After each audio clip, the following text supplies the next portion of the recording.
for ongoing highway operation or future expansion and is therefore exempt from the permit requirements.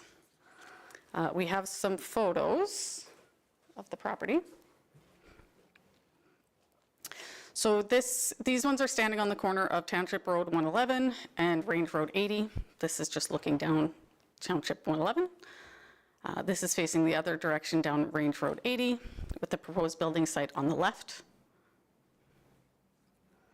Again, this is from the corner, kind of looking directly at the corner of the property. This is looking at the entrance with the existing residence on the right and the proposed building site on the left. This is looking north down Range Road 80 with their entrance on the right-hand side and the proposed building site. And then this is just again looking at their entrance.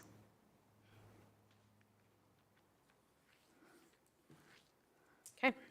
Administration recommendation for the Development Authority to approve Development Permit Application 2674 for the construction of a 50 by 120 foot feed storage building with variance to the setback to the center line of the municipal roadway. Administration would recommend the following conditions. It should be noted that the Development Authority has the authority to omit, amend, or add any or all of the following recommended conditions. Number one, the applicant shall comply with all federal, provincial, and Cypress County statutes and regulations. Two, it is the responsibility of the applicant to ensure that the proposed development is constructed as per the submitted site plan. An Alberta land surveyor shall locate or stake the location of the building and structures prior to construction. The county shall not be responsible or liable for non-compliance with this condition. A new permit must be obtained for any future additions and or changes in the use or intensity of the use of the land or buildings. The approval of this application does not obligate Cypress County to provide another access to the development. It's the responsibility of the applicant to apply for and receive all required safety codes permits. It's the responsibility of the applicant to locate existing utility lines prior to commencement. Cypress County has not confirmed the utility locations, and it shall be the responsibility of the applicant to ensure that the development does not interfere with the utilities or right-of-way. Relocation of the affected utility services to the satisfaction of the affected utility departments. Be advised the relocation of the services is at the applicant's expense. The alternative recommendation is for the Development Authority to deny Development Permit Application 2674 for the construction of a 50 by 120 foot feed storage building, and then with the following reasons. Thank you. Any questions? Any questions? I'll move it with the conditions, Dan. Okay. Anybody have any questions on it? Comments? Last chance. Keith? This new policy that we're coming out with the land use bylaw, will this comply at that point, or will that still be kind of? No, because it's too close to the center line, so we're not moving that stuff. So we're just, but at this location, it's probably not going to make any difference. Is that my understanding? Through the chair, as part of the land use bylaw review, we are reviewing the A2 agricultural district, but we're not anticipating any changes to the setbacks from rural roads. So this would be still under the same consideration as Ms. Steinwand has presented this morning. Clear as mud, or you good on that? Okay. Any other questions? Vote.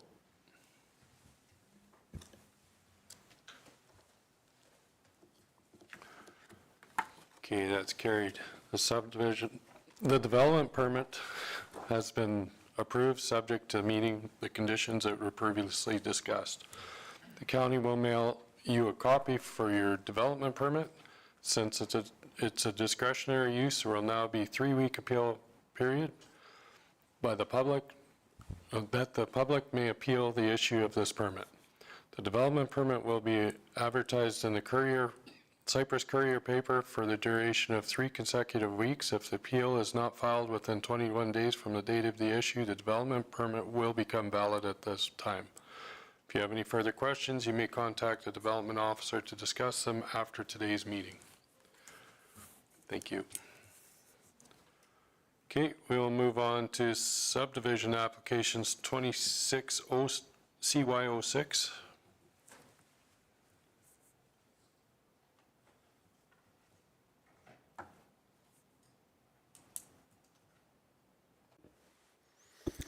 Good morning. I'm here to present subdivision application 26CY06, which is a proposal to subdivide a 4.63 hectare parcel from an unsubdivided quarter section. This application is intended to subdivide an approximate 11.5 acre parcel from an unsubdivided quarter section for the purposes of creating a separate title. The balance of this quarter section, approximately 155.46 acres, will remain a cultivated cropland, and the proposed subdivision is to be the first title taken out of this quarter section. The applicant has indicated that the reason for this subdivision is to separate the existing yard from the remainder of the quarter section for separate titles. This property is located along Highway 41A, approximately 4 kilometers east of the City of Medicine Hat boundary, and does get access directly from 41A from an existing approach. The proposed parcel contains an established yard with residents, multiple accessory buildings, grain bins, and other related agricultural buildings. The remnant agricultural parcel does have an existing approach off of Range Road 651 and is intended to keep that. The applicant has indicated that there are no oil or gas wells within 100 meters of this proposed subdivision.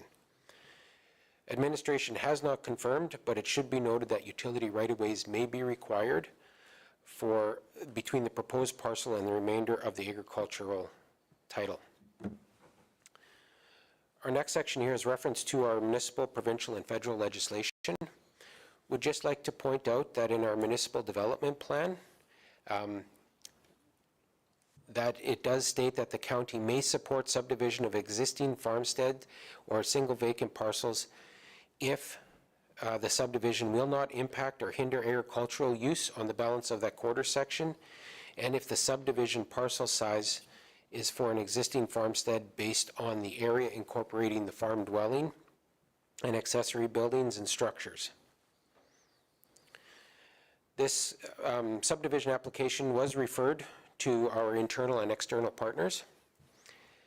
Comments that we received back, Cypress County Corporate Services did note that the municipal taxes have been paid and that there is a local improvement for dust abatement associated with this property.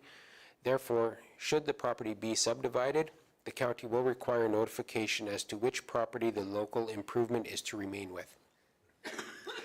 City of Medicine Hat Environmental and Land and Gas Production did reply. Some of those comments are fairly standard that we receive in just about every application. And then Alberta Transportation and Economic Corridors replied that they require a 30-meter setback, 30-meter service road right-of-way, with a caveat being on title along the highway frontage. So administration recommendation. It should be noted that this recommendation is presented to the Subdivision Approving Authority just as a guideline in an effort to assist in the decision-making process. Number one, that the Subdivision Approving Authority approve subdivision application 26CY06 subject to these following conditions. It is the developer's responsibility to ensure that all municipal taxes are paid at time of endorsement. Number two, the developer is required to provide Cypress County Finances with written notification if the intent is to transfer the local improvement tax for dust abatement to the subdivided parcel prior to the subdivision's registration with Alberta Land Titles. Number three, it is the developer is required to provide a 30-meter wide service road right-of-way along the highway frontage and the south boundary of the proposed subdivision. This right-of-way is to be registered by caveat at the time of the subdivision's registration with Alberta Land Titles. And number four, The developer is required to supply copies of any utility right-of-way plans, easements, and/or agreements which are to be registered as a requirement for any affected utilities to Cypress County prior to subdivision's registration with Alberta Land Titles. Please keep in mind that any of these following conditions, or of those conditions, may be omitted, altered, or added to as the subdivision's approving authority. And that is my report. Okay, thank you.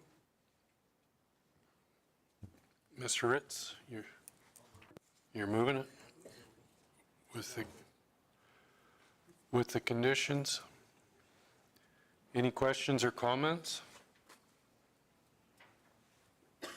Not seeing any. Vote.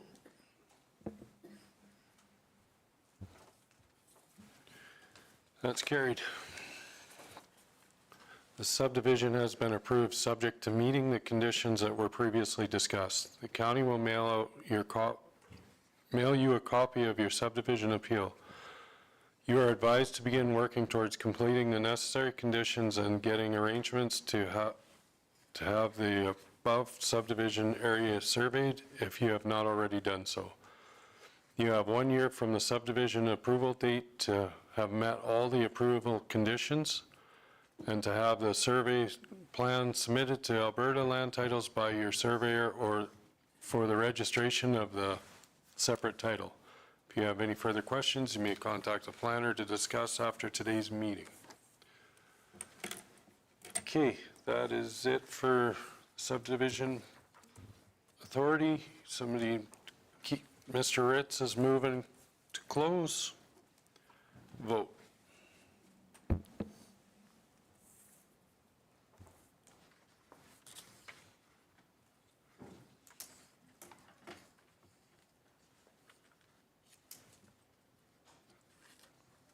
That's carried. Okay, we will take a short 2-minute break.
10.1, 2026-08. Thank you, through the chair. Good morning to council. Bylaw 2026-08 is being brought forward for second and third readings. This is a bylaw submitted by Cypress County to rezone 2.79 acres from Public Service District to Direct Control District in the hamlet of 7 persons. The public hearing for this application was previously heard by council on April the 21st. The proposed application for rezoning complies with the implementation plan of the South Saskatchewan Regional Plan, the 7 persons area structure plan, and the municipal development plan. As well, it aligns with council's strategic priority to focus on growth and development by continuing to provide effective planning services. The recommendation is that council move second and third readings for bylaw 2026-08. Thank you, Ms. Brown. Mr. Want is moving second reading. Do we have any questions or comments? Not seeing any. Vote. That's carried. Ms. McKenzie is moving third reading. Vote. Dustin.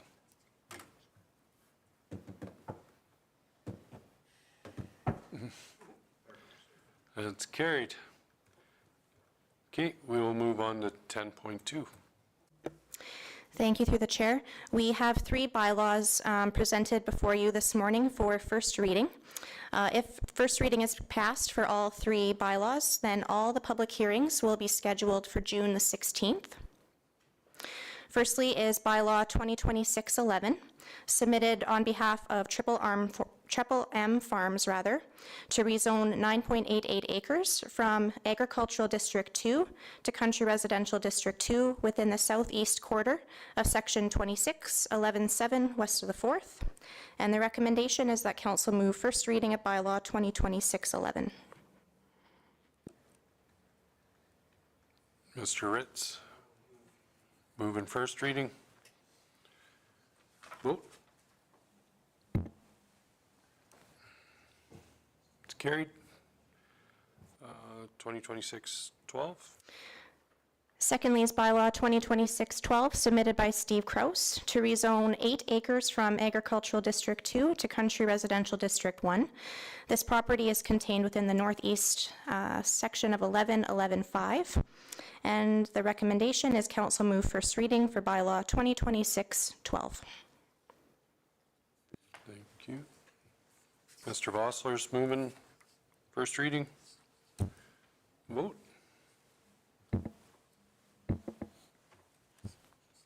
It's carried. We're on to 2026-14. And lastly, bylaw 2026-14 is submitted by Marie Nesdali to rezone 7.04 acres from Agricultural District 1 to Country Residential District 1. This property is contained within the northeast of 2-12-6 west of the 4th.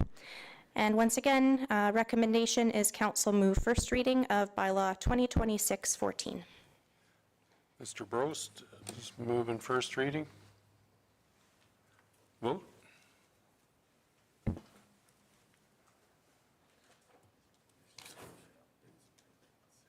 That's carried. Okay, we're on to 11.1.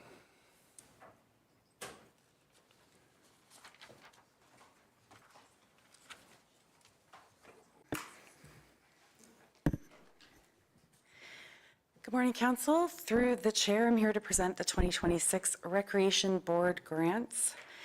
The applications have been received for the Rec 2 Policy Recreation Annual Grants and are presented for your approval. As described in the policy, in the Rec 2 policy, Council distributes annual operating funds of $297,000 to the named community associations, plus $18,500 for the named associations to distribute to small groups and clubs. In addition, $212,240 is allocated for the City of Medicine Hat and the Town of Redcliffe to reflect recreational facility usage in those communities. The second part of the annual recreation funding is requests from associations for capital projects. Typically, these requests are only funded up to 50% by Cypress County and reflect the desire for associations to raise the rest of the required funds themselves. However, council may consider funding up to 100% of the project in county-owned facilities. The remaining budget for capital grant requests is $113,480. This year, 5 capital grant requests were received totaling $447,980.54. 3 applicants are seeking matching funds, while Walsh and 7 persons are seeking 100% funding and occupy county-owned buildings. The summary is available for you to peruse. In addition to the capital grant requests, there's a request from the Urban and District Community Association to be added to the annual operating allocations, and increases in allocations for 3 groups that were removed from the Rec 4 policy, the sponsorship policy earlier this year. They're also identified here for your consideration. So the Urban and District Community Association requested that they become part of this policy. To be consistent with similar associations, administration is suggesting adding them to the policy with an annual operating allocation of $2,500. The request letter is attached. Also, as a result of the updates to the Rec 4 sponsorship policy that we did just over a month ago, 3 community groups were no longer eligible for year-over-year sponsorship through that policy, and council was advised at that time that the funds could be added to this grant allocation should they wish to continue sponsoring those events. The proposed increases to maintain the current event support are $1,000 for the Dunmore Community Association, $750 for the Schuler Community Association, and $500 for Elkwater Community Association. The capital requests, they do exceed the 2026 rec budget, and a budget amendment will be required if council wishes to fully fund all projects. Right now, we are $339,250 over the budget. The cost and source of funding, we have broken it out for you here. The 2026 recreation operating budget would be used first. If you do decide to go over, the recreation reserve budget has 471 and change that's uncommitted at this time. The building replacement and reserve fund is 4.4 million and change, that is uncommitted funds. And the capital reserve or the cap levy is 183 at this time, uncommitted. The recommendation to council is in 3 parts today. That council approve the request by the Urban and District Community Association to join the Rec 2 policy shown in Schedule A forming part of these minutes, and then further direct administration to include this group in the redraft of the Rec 2 policy if you approve it. The second recommendation is that you approve the funds to continue supporting the events in Dunmore, Schuler, and Elkwater as you have done, that we remove those from the Rec 4 sponsorship policy for an increase of $4,750 to be approved, again, as shown in Schedule A forming part of these minutes, and further direct administration to include these changes in the redraft of the Rec 2 policy. And third, that council direct administration on the capital projects they wish to fund, as shown in Schedule A forming part of these minutes, and that any overage be funded from a combination of the Recreation Reserve and the Building Replacement Reserve Fund. Thank you. Okay, thank you. So I guess we just start with the capital side of everything. Do you want to do it in their order of things? Because really, we could approve the first 2 and then we can talk about that. Which is the third motion. That would probably be the proper way to do it, Mr. Chair. Yeah, I guess we could do that because the capital doesn't, capital's the most expensive one though. Shows how much money is left for everything. Yeah, but the first 2 are fairly irrelevant. The one's just the support things and stuff we've done in the past. And I don't know, personally, I have no problem with adding the Urban District Community Association for the $2,500. And then the second one would be the sponsorship of those events that we've sponsored in the past. I think we just discuss those two items and then move on to the expensive one, because that's where the one where the discussion's going to be anyways. Yeah, we can do that. Okay, so we'll bring the first one up, the Urban District Community Association for their request. Dustin's moving it. Is there any conversation on that?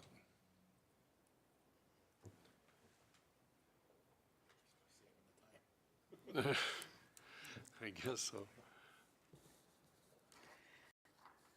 Okay, not seeing anything, I'll call for the vote on it. Vote. It's carried. Number 2. Okay, any questions or comments on it? Kind of what we said we were going to do when we took it out of the other stuff, so. Vote.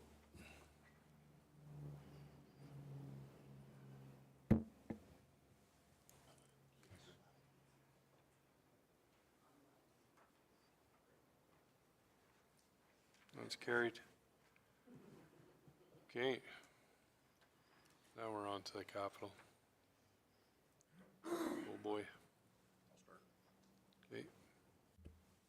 So I guess just look at Walsh first, since it's first on the list. I really struggle with putting $222,000 into a building that's not used to the stature of some of the other facilities in this county.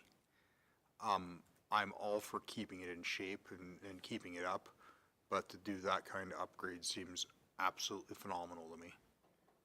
For, you know, if it needs doors and things like that to keep it sound great, that I can get behind, but the washrooms, are they not accessible right now? They're not accessible to a wheelchair at this time. Okay. Yeah, you know, I understand the need for accessibility, but it just, in the particular situation and the location, it just doesn't make a lot of sense to me for the use that they show in their plans. Like, you know, I look at 2 dances a year and, you know, a couple outdoor barbecues and, you know, a few rentals. It doesn't seem like it's a fit for shape thing to be doing to the building, personally, so I don't know, I'll leave it at that. I wouldn't argue with that. Mr. Kirpyway? Thank you, Mr. Mayor, and through the chair to whoever can answer the question. Like, maybe I'm a little embarrassed. I didn't even realize that we had a community hall in Walsh. I'm curious what the actual value of the facility, like what the appraised value of that building would even be. I can't imagine that it would be much more than what they're asking. Through the chair to Councillor Kirkwood, we're just waiting an answer back on that even as we speak.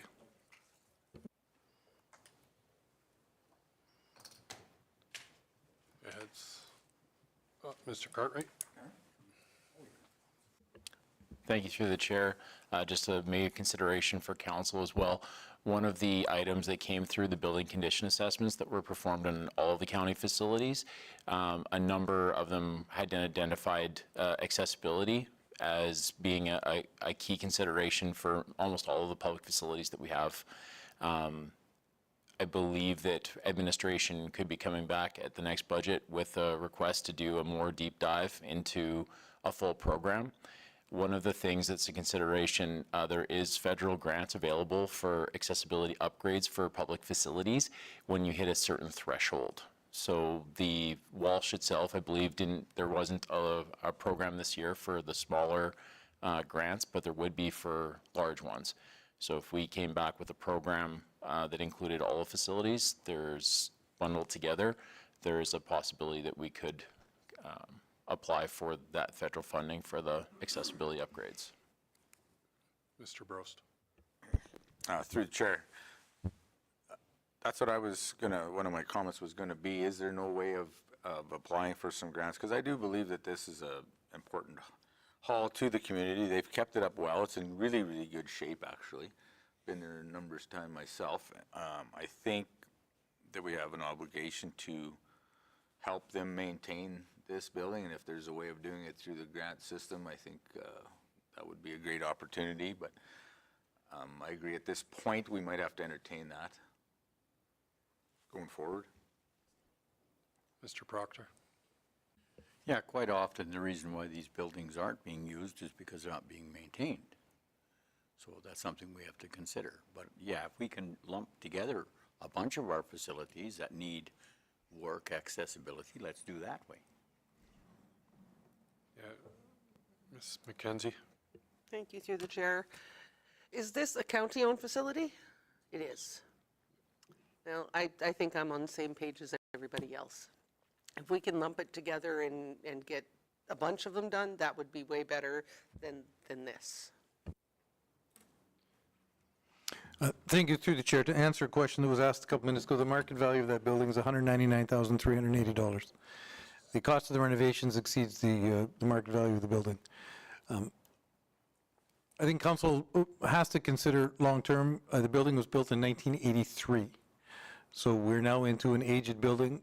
Even if we were to spend the $160,000 on accessible washrooms, what is the long-term life of the building? Will the building last long enough to see those washrooms used at any kind of significant rate?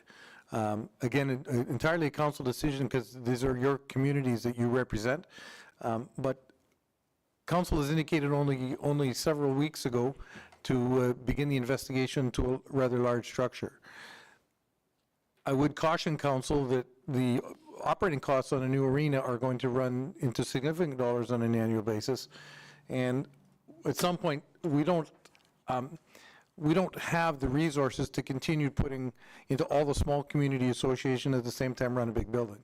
At some point, there's going to have to be a drawdown on terms of where council's priorities are. I'm not suggesting one or the other. I'm only suggesting that there is going to have to be discussion, and I think that was held through the tax policy discussion held several weeks ago. But we're looking at rather large capital asks when we're about to launch on a fairly large build project ourselves, or at least investigating the possibility of that right now. Then the next question is return on investment. We're good. The ask was for $225,000 on a building that has a market value of $199,000. And will this do anything to market value on a building that was built in 1983, which puts it at close to 50 years old? Will we see the use out of that? I'm only asking these questions for council consideration. I'm not suggesting you should or you shouldn't. These are things I think need to be considered as part of the debate. Well, I think the original comment of looking for the grants as a big package would be the way if we're going to do anything on this one. But Dustin, did you? So just to break apart some of their things too, so there's front doors and hallway doors included on this quote. Are they at a point of failure, or do they just need to be replaced because of their age? Thank you, through the chair. It's the hallways, they have to be widened. Everything is too narrow for access to be achieved. So the hallway outside the washrooms, you can't even go in and turn. There's no ability to do that. So it's a larger project than just tearing down a couple of It's walls. full accessibility is what the issue is. It's not that there's anything actually failing in it. Yes. Correct. It's all So for the grant process. I would make the recommendation that we postpone this till next year's budget, or this year's budget, I guess, and look at it on the broad spectrum with all the facilities. How do we want to do this? Individually vote on each one?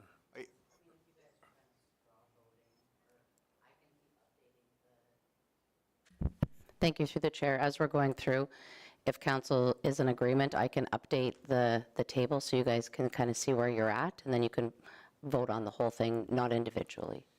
Okay. So this part of it, the first three, the idea is to put this on for the budget and for the grant application. Just a straw vote. Does everybody agree with that? Okay. First three, we're on to 7 persons.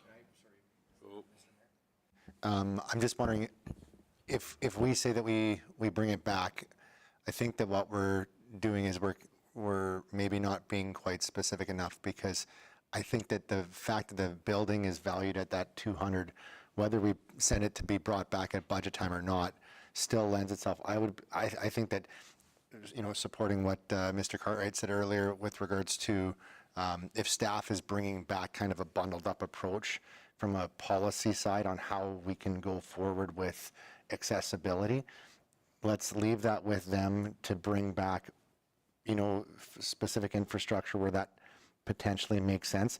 I don't know that bringing it back makes it make any more sense if we're talking about $240,000 on a building that's worth 200. Not suggesting that we abandon the facility, but that might just be one that's not accessible. Like, at the end of the day, you might be better off supporting, like, the Irvine Library is right down the road. Is that accessible? Right? And so maybe specific events that are being, had or hosted that require accessibility, it's a 10-minute drive down the road. That might be the best way for us to do something like that. But I think if, from a purely policy-based side, if we can encourage council to come back with accessibility as kind of a conversation to be had later on, then we can kind of view that, and maybe they can come up with the metrics of what is appropriate to pursue accessible grants and what's not. I don't know that necessarily bringing this specific one back in the fall for budget.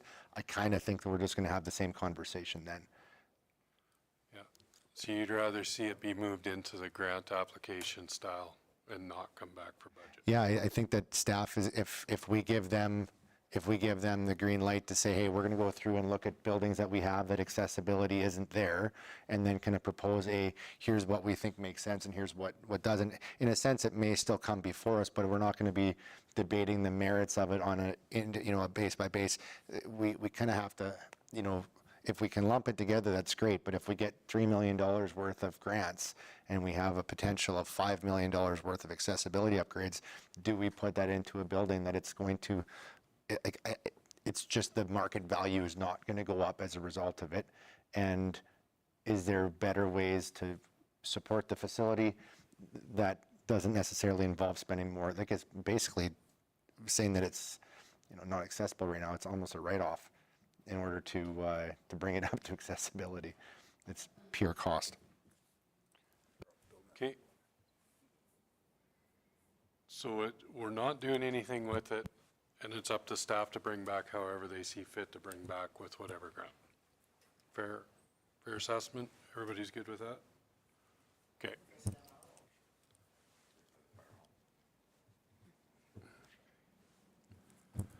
Okay, now we're on to 7 persons. So this one, so we have $60,000 in the budget, correct, to do furnaces? We approved that a couple of years ago. There was 60. It was, however, contingent on the CFIP grant of the association receiving the grant. So yes, there's 60,000. However, it was contingent.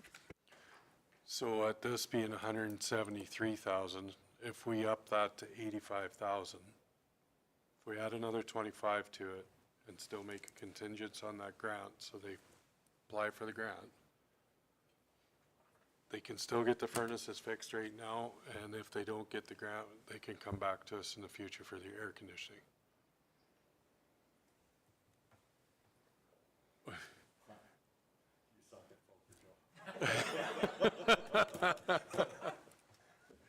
I've never been accused of being good at poker. That is true. Thank you, through the chair. Yeah, I think, well, the question comes about the furnaces, AC, county ran project versus the association run. It's really up for council on this one. I think we've been around the block. Jody might have some updated information too from the community association in terms of some of the activities they've done since the application's gone in, which might sway council one direction or another. Just as a bit of that reminder too of where we kind of left off a year ago. with the community association and with the grant application, we had started down a much larger design. So it was basically removing all of the furnaces from inside, removing them to what would be akin to a rooftop unit, but it's basically a combined unit that went outside the building and would then handle heating and cooling for the gymnasium, which was the primary objective of the community association, and basically replace all of the existing furnaces with that larger unit. I think because of tariffs at the time, because of just additional cost pressures, that estimate came back really high. And because of the time pressure, we didn't get a chance to come back with the community association to look at an upgraded scope that fit more in line with where our budget wanted to be as well. So the second part of that is really to kind of go back to scope and see something that works. I think from administration's perspective, we're happy to do whatever obviously happy to do and go in whatever direction council wants us to go at. But I was limited with the way that the motion was read out last time, that it was contingent on that CFIP funding, which meant that we really we can't do anything until we get that CFIP grant approved. Timelines on that for the large grant was by the end of this month, the expression of interest had to be in, find out by the middle of June, I think, that whether they go, and then have to the end of July to get the full submission for the full package in, which is relatively onerous. There's a lot to the CFIP grant application for it to go in, and then find out in December. So really nothing happens then again for this year until you get to the grant funding, which then brings it into next year. The condition of the furnaces are of some question. So there's some that are likely getting, again, close to end of life. So there is a concern about whether they can last another season or not. It's also fairly likely that with some repairs or some maintenance, they can get through another season to perhaps 5. I think where they were, questions that were coming is that they were aging out, so trying to get parts on some obsolete units is getting more challenging or likely to get more challenging. So again, another consideration for council. Anything to add in terms of the new scope, Jody, for this one? Thank you, through the chair. The change to scope is just that they've reduced the number of AC units that were presented from 5 to 3. So 2 will service the gym area and 1 will service the rest of the main floor. So it's a minor reduction in scope there. I can also confirm that they have filled out and gone forward with a new CFIP application. So they are intending to try to get those funds. So I just think it's important worth noting, and I don't know if I've ever actually brought this up before. So when the original ductwork got changed in the 7-persons hall, and that was 2013, 14, somewhere in there, it used to be in the floor and everything was underground. The air returns came from underground, and they all got brought up and mounted on the walls, and all that floor stuff got decommissioned because it was rotting out. So that hall used to actually work on like a natural cooling. So it had outside air that was inducted in underneath, and then there was a maze literally of piping underneath that floor that brought the cool air of the earth into the building, and that's what actually cooled it. So when we actually did that change, we eliminated that and turned that place into a hot box. And that's where this request actually comes from for the air conditioning, is because of that change. It changed the way the hall actually cools, and it doesn't anymore. So if you ever actually look at that building, it's actually built into the ground. So the back side of it, it's essentially, I think it's almost 7 or 8 feet into the ground, and then the front side's built up with that rock retaining wall, and that's what's supposed to actually take and do the natural cooling on it, along with the maze of piping that used to be under it. So that is the biggest reason for their change on the scope of why they wanted to do this, is because it actually changed the way that the building performs when we did that. And that's good to know now that. Well, and I never really thought about it before, but then it just dawned on me when me and Robin were having a conversation the other day that, that's probably a really legitimate point that should be brought up, because it's probably not something that's actually known. Nope. So I know the reduction in scope they were talking about, they eliminated those air conditioners from the upstairs because the upstairs really doesn't get used a pile in the summertime. It's more just in the wintertime, it gets used for quite a few meetings and whatnot, so they felt it wasn't actually necessary to cool that, and the cool air will float up there anyways, so it'll work half decently anyways, so. Mr. Proctor? Yeah, two things. Cold air never floats up, ever. Secondly, those furnaces are running maybe 60% efficiency. The cost of operating that building is much, much higher than what it should be. It makes no sense, but I am questioning how we went from $70,000 to replace the furnaces to $173,000. Because it was 50/50 on the CFIP. That's why it was at 3 years. That's correct, through the chair. I believe the original estimate was around that 125,000 mark. And again, a very high-level estimate at the time until we actually had the engineering go out and had a cost engineer run for accurate costs from the design that the mechanical design engineer came up with. The quotes now for 173 are from the community association, so they've went out and got 3 quotes from local contractors. Again, though, not an industrial grade. These are more residential style AC units that they're looking at. Big part of it is the power upgrade. So for both these models, they were looking at 3-phase power and panel replacement, which is a big chunk of that project. Okay. So in this model, all they're doing is going from a 200 amp to a 400 amp service on single phase. So they veered away from the 3-phase just because of the expense of it. The original idea behind the 3-phase was for when they did their campground design, which is fine. That doesn't need to go into the hall anyways. That can all be done exterior.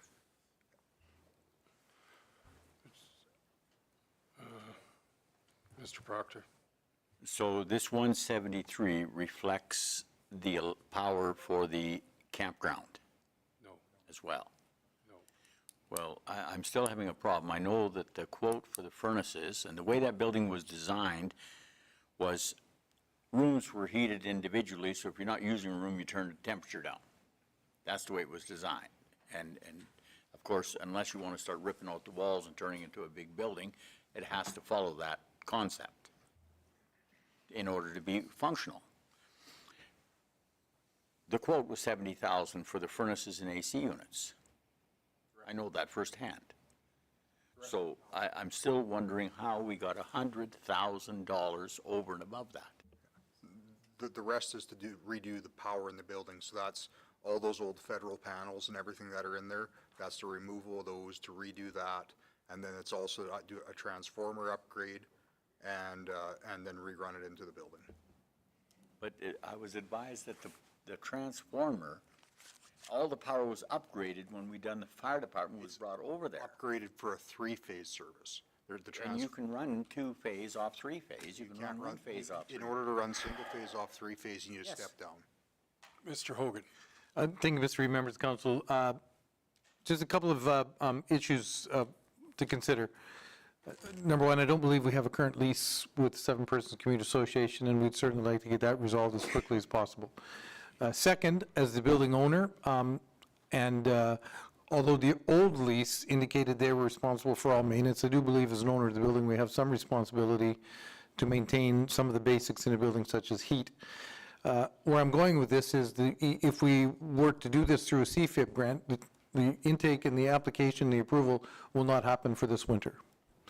So there is a possibility that you're going to have a furnace issue in the winter of 26, 27. And if you do have a furnace issue and that building were to freeze up overnight one night, we would have a much larger bill than $70,000 for furnaces. And at that point, we'd probably be forced to deal with a much larger bill, as well with the issue of we allowed a building of ours to freeze up.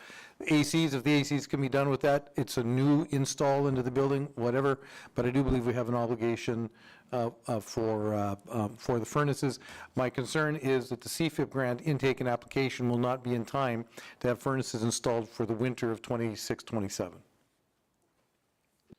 Mr. Kerpiewicz.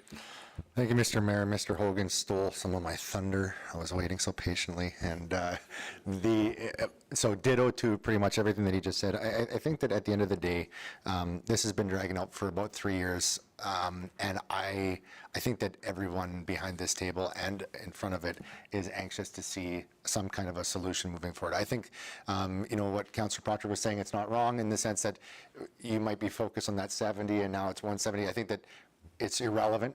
Because I think that the majority of everybody here right now is looking at it going, how do we get this thing done? And so I think the solution to this right now with the CFIP fund or the CFIP application that's in, I think we need to make a new motion to this that basically says that what the requirement is that they put in for the CFIP funding, which they've done, according to Jody, that, put that application in if there's staff time that can be used to kind of support them in doing that to ensure that it's been done right. I actually think that it's, the process of them applying for it is important. I don't know that the process of them being awarded the CFIP grant is as important as them applying for it, because it needs to be done regardless. And so I think that the motion needs to be that we give them, whether it be 80 or 90 or 100,000, or we approve the full, but as a part of that condition is that CFIP grant funding be continually applied for, because you can get CFIP granting to reimburse for costs, can you not? Or does it have to be received ahead of time? You can't? Okay. CFIP typically would be applied for, received, and then you have 18 months to which complete the project. So the payment is upfront. If you don't complete the project, then you have to return any unused funds. Okay, so in that case, I think that our solution to this is we figure out to give them the appropriate funds for the furnaces and the electric, and that the CFIP funding, because we're not going to have air conditioning put in time for the summer. We're already there, but we might be able to get the furnaces in by September. And pardon me. Yeah. Okay. You have to do it all at once. Okay, so can we approve the full amount and hope that they get the CFIP and use that to pay for some of it? And if they don't, at least the work gets done. Like, what I don't want to have, because I recognize, like, we've addressed the change of scope. We've addressed the fact that the motion was kind of inverted in the sense that it prevented basic stuff from being done until the CFIP was awarded, which stretches out 6 to 9 months. And so can we at least make a plan where this is going to get done this fall? When would they find out about the CFIP funding? December? So this needs to get approved one way or the other and get it done. I think that we need to get this thing done. Mr. Proctor. Through the chair, in support of CEO Hogan's comments about freezing up, there's already holes in the walls to make access to plumbing, which is an indication that it's already frozen. And if one furnace goes down, that room is freezing. So it doesn't make any sense to leave this. It's a good building, and we're destroying our properties. And we're also making an association to the point so upset that they simply say, we're not having nothing to do with anything anymore. I make a motion that we approve the funding to replace the furnaces and AC in the 7-persons community hall.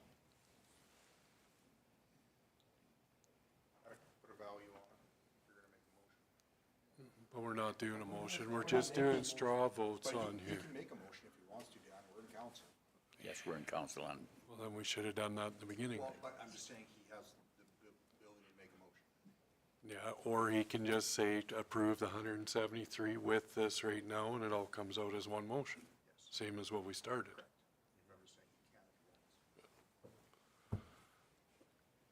His ask is for, is that correct? Your ask is for 173 for the furnaces. I've got a little concern with the 173. They don't have to change all the panels. The panels are CSA approved. There's nothing wrong with them. They have to upgrade one panel to make room for the AC units. I'm just going to point of order. So, no, point of order, Also- Mr. Mayor. we need to make sure that we're wearing our counselor hats right now and not getting into details on designs. All right, so I, as much as I support where you're coming from with that, I think that we need to stick with what is the budget, and if this is what's being asked, we can't get into discussion and debate on designs on an application that's coming from a community group right now. And so, like, I wanted to point that out, Mr. Mayor. Yeah. Ms. McKenzie, you have a question? I do. You said there's no lease. If we put all this money in and nobody leases it, then what happens? Thank you through the chair to Councillor McKenzie. That's been an ongoing issue that my office has had is the lease has expired several years ago, and there's been, for whatever reason, no new lease signed. I believe the department has been working on a new lease, but I'd certainly like to see a new lease on the building, whether it's contingent to this funding or not. I think we should have leases with our groups that adequately identify each individual party's responsibility in terms of the building. Whether or not that means that we do the majority of the maintenance or they do, it doesn't really matter to me. But right now, in many of our buildings, we're a bit nebulous as to who's responsible for what. And I think we need to clearly identify whether that's 7-person, Suffield, Hildeshoot, or wherever, who is responsible for what. That's all I'm suggesting in the lease. We can certainly work out those details, and I think we should have a generic lease that's the same from one hall to another hall, so no hall is viewed as getting something another hall's not getting. And whether or not it's determined that we would be responsible for all maintenance, or they would be responsible for running maintenance, or however we wanted to word that. But currently, there is no lease with the community association on that building, and we just like to rectify that as quickly as possible. Could you add that to the motion, like the contingent, give them the money contingent on them signing a lease? You certainly could. That would be the only reason that I would hesitate, and I get the pressure, is I would rather negotiate a lease in good faith than having the sword of Damocles hanging over everybody's head. I would agree with that. So I got Robin and then Mr. Cartwright. Yeah, Mr. Mayor, I was just going to echo what they were saying, and perhaps this is a good reason to have it as a separate motion, is that it doesn't just fall under a sort of consent type of a motion or a consent agenda type of format. And I think that, approving this contingent to securing a lease moving forward, I think that's an appropriate ask. Thank you through the chair. Just a bit of a tidbit as well. With the CFIP funding, a long-term lease is required as part of that application. So if they pass through the expression of interest and go to the next phase, which is the full submission, a lease agreement is required as part of that. So to go through CFIP funding, they do have to have a lease in place. Okay. Mr. Brost. Yeah, I mean, I listened to every conversation here, and we've already talked about Walsh and whether they're viable or not viable. I think we need to make more of an attempt to understand all our buildings and make it fair to all of them. And I think that this includes this lease. I think before we spend any money, and whatever, I mean, you take your chances. Maybe it'll work all winter, maybe it won't, and that's the game we play. But I think this lease needs to be set up or attended to before we start spending money into something we don't know that we're going to use, or however I'm trying to say it. Do you know what I mean? I hear what you're saying, yeah. That way, and that includes the CFIP grant that would, allow to get the money to help pay for it. Mr. Vossler. So I can speak a little bit to the lease since I know the history behind it. The reason the lease isn't signed is because of this. They would not sign a lease agreement on a building that they did not know what they were responsible for. And they said, until something can be printed out on paper and it can be designed, we are not comfortable signing a lease to be in account for a bunch of money for a building we don't own. So so once this becomes they say, okay, we're doing this, I'm sure they'll say we'll sign the lease. And as long as it's written down that future major projects are Cypress County's responsibility because they own the building and we will do the maintenance. That's part of the lease Which is usually what the leases say anyways, right? But that's their problem, and I think as long as it's spelled out, they won't have an issue. So I don't think it's right to put it in that they have to sign the lease. That's kind of putting your foot down on that. But if that's the case, even if they don't sign a lease, we're going to fix the furnaces and somebody else is going to take over. So if they don't want to sign a lease after this, well, they're not there then. That's, However, Mr. Mayor, that opens up a different can of worms because they've provided us with the quote, and this is a grant application versus a budget-approved capital project, and the grant application would be us giving them a grant to do the build. If this doesn't go through, correct me if I'm wrong, administration, but we would need to go then out for tender to have pricing and all of that. They've done that. What's that? I don't want to overcomplicate it. I don't. And that's why I'm saying I think that the reality is, though, is that to have that lease in place and allow them to do the upgrade is the simplest thing that exists.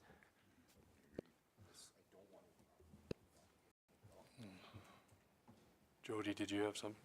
No? Mr. Proctor?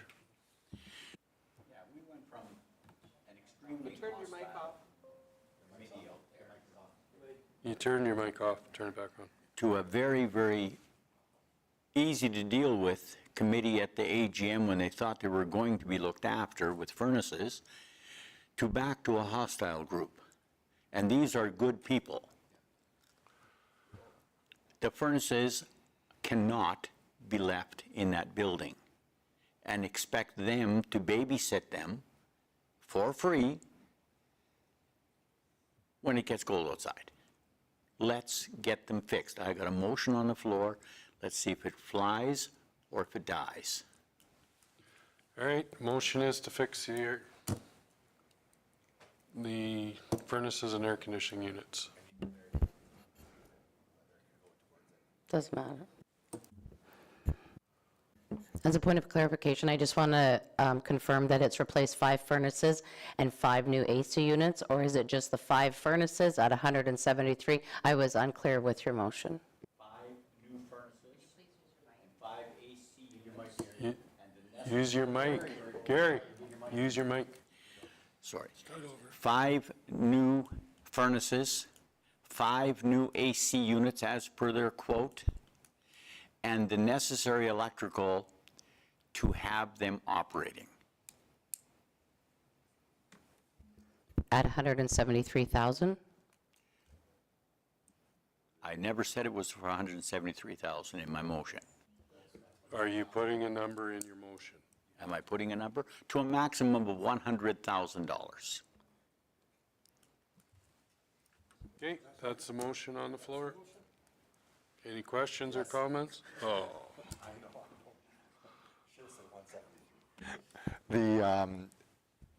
So they've applied for the CFIP, or they need a long-term lease to apply for the CFIP? Because from what I'm hearing, regardless of whether they're applying for the lease or not, or the CFIP is irrelevant, we're approving the full amount or we're not. Am I missing something on that? That's what this motion is. No, I know, but I'm asking what, even like the mechanisms of the CFIP is, can we apply for it, and if it comes in December, use it? If we're approving it right now and we're getting everything, because as per Councillor Proctor's comment, it's going to be double, if it's double, but if it's, it's going to be more to do it in 2 separate phases versus all at the same time in September. So his does not have the applying for the CFIP in it.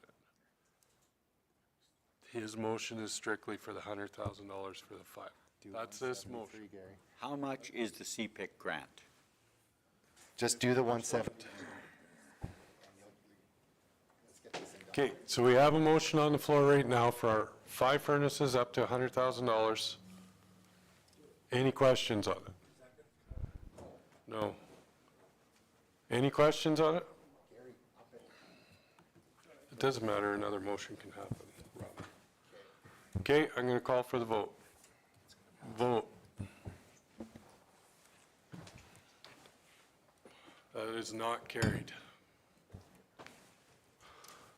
Okay. Mr. Mayor, I just want to remind council, regardless whether a lease is signed regardless of whether or not CFIP is arranged or approved by the province, and problem still remains that if the furnaces die this winter, you are going to have a problem where you're now going to potentially be into more money to fix the frozen building. Yeah. I think we're good? Okay. The first, what's there? Yes. Okay.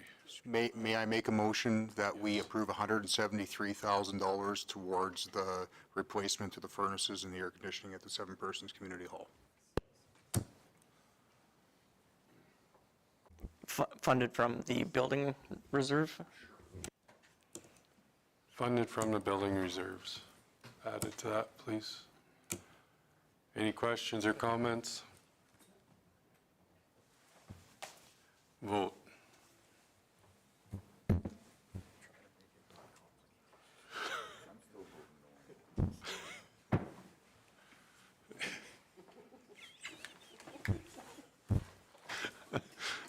Sorry. We got to take a 5-minute break.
You stop that, we just had a break.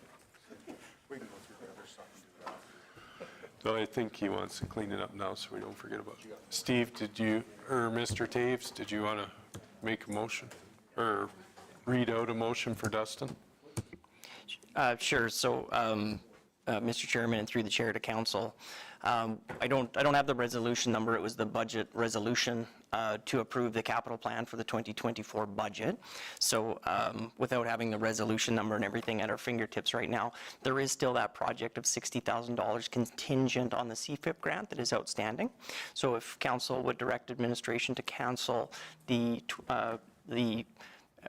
and this will have to be a little bit more layman, but to cancel the furnace program at the Persons Hall from the 2024 capital budget. Basically, this replaces that. Murphy White's making that motion. Yeah, I will move as discussed or described by Mr. Taves. Les, did you get that? Okay. Yeah, 24 furnace project. Basically, that council cancel the 2024 CFIP project for the 7-persons furnaces. Yes, Because this project that council just approved replaces it. yes. Any questions on that? Vote. You gonna live there, Miss McKenzie? I don't know. Mr. Want, can you, Mr. Want, vote? That's carried. Okay, that cleans that up. Now. Mr. Brost wants to buy a lawnmower now.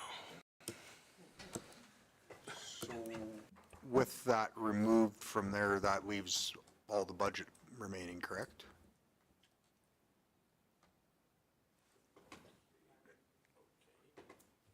If you strike that 173 out, because that's not underneath this anymore, correct? That's coming out of the building reserve, so it would come off of the recreation? Yeah.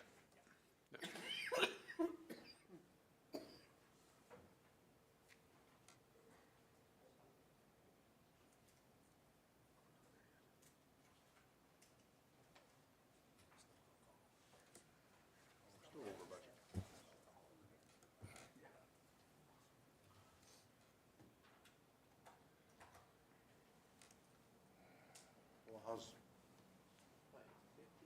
56, is what that says, I don't think those numbers are right, Les. Well, because We're still over budget, so we're over budget and we shouldn't be. It should be good because there's $52,000 total and, on the capital requests, and that should be well within budget. we should have an extra 120 now.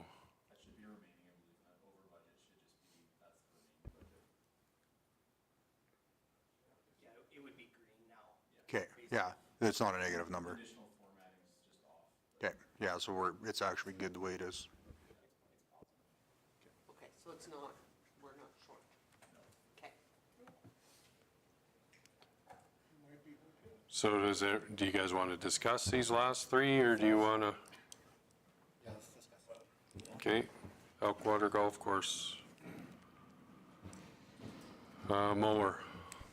Didn't we just buy I was one gonna of them? say, didn't we just get him a mower?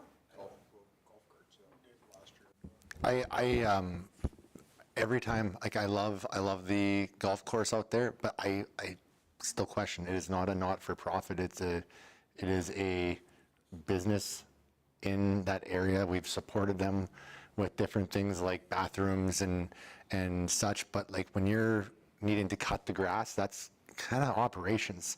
That's like, you can't have a golf course without having lawnmowers and staff. Like, if we're giving money towards lawnmowers, why aren't we giving money towards payroll at a certain point? What's that? Payroll, I'm saying, like, it's just, I'm not arguing that we give money towards payroll, Lloyd.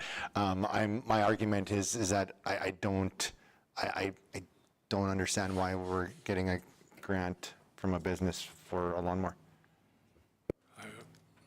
No, you cannot speak, Mr. Want. Anybody else? Go ahead, Mr. Want. Oh, did you have something? Thank you through the chair. I was going to say that they are a nonprofit association.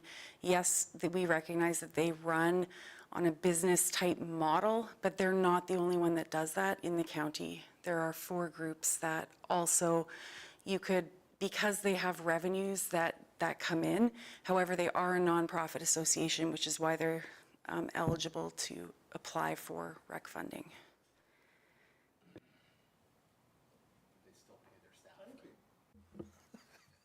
It's, I'm for this.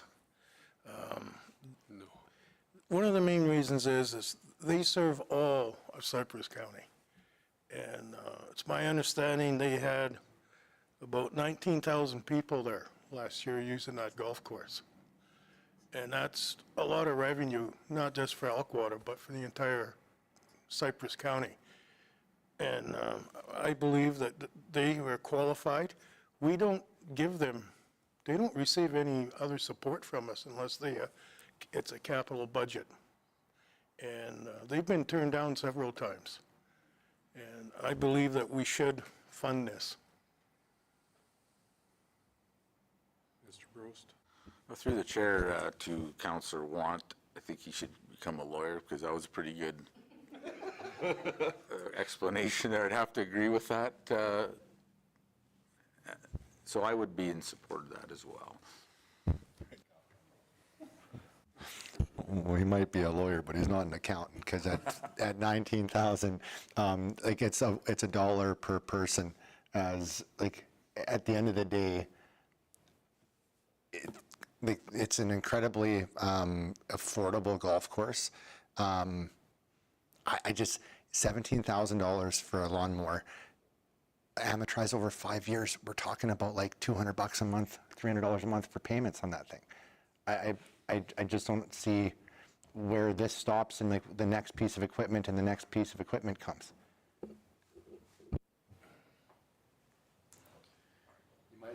We'd be better off to be asked for a sponsorship and then have Cypress County's logo on the side of the lawnmower saying this lawnmower was brought to you by Cypress County. At least we get sponsorship recognition from it.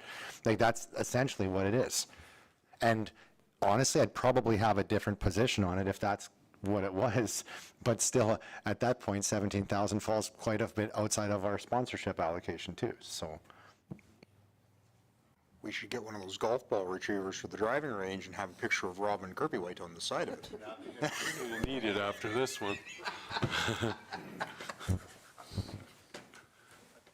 Well, I was just going to say, I think it supports the recreation that, we've been kind of discussing throughout council talks. I think it's worth the money.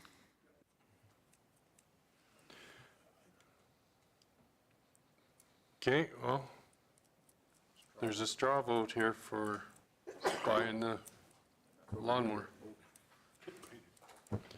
Okay, vote for purchasing, or for the purchase of the lawnmower for Elkwater. 1, 2, 3, 4. Well, that's carried.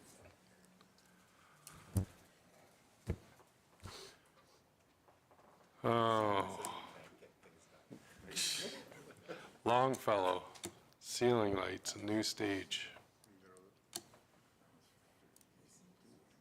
Speak. I am okay with supporting the Longfellow Community Association with some upgrades to their facility. Is everybody else in support of this one?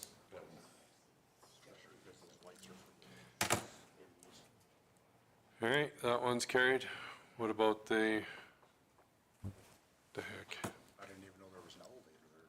Yeah, me neither.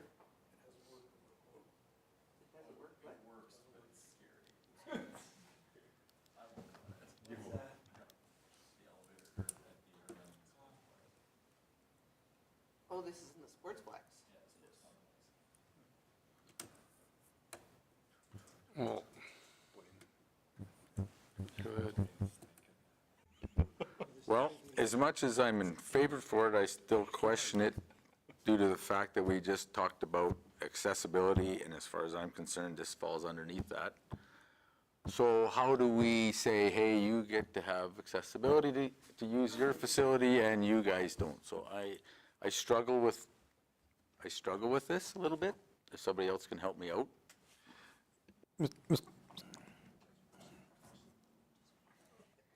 Thank you, through the chair. I was going to say that this building, because it already has accessibility, it's not the same as bringing it in from scratch. When council agreed to do the other renovations and the cost that you took away for the washrooms in a recent council meeting out there, the elevator is something that had already been identified as needing to happen one way or another. That what they're doing here is saying, because council took on those other renovations, they'll still cover. The Urban Ag Society would like to contribute half towards the elevator work that needs to be done. That's all I was asking for, is some clarification, and you gave it, Jody. Appreciate it. If I could add, Mr. Mayor and to council, is the Irving Arena will continue to exist. Council has committed themselves, and as that building moves towards repurposing to a new style of recreation in the next few years, there is no way upstairs if you happen to be a little bit different than the Walsh, where it's a single floor building, other than maybe going into the basement. But Irving, much of the activity in Irving will take place upstairs. That's where the kitchen is, the bar is, et cetera, et cetera. It is as was indicated. The elevator exists. It's not a new build. It's just a repair and a replacement to get it functional again. So I know I'm sounding like I'm beating a dead horse, but that is the. I think it's a bit different, and we've committed to that building long term. Yeah, Mr. Ritz. So the 30,000 represents 50% of the repair bill? Yes.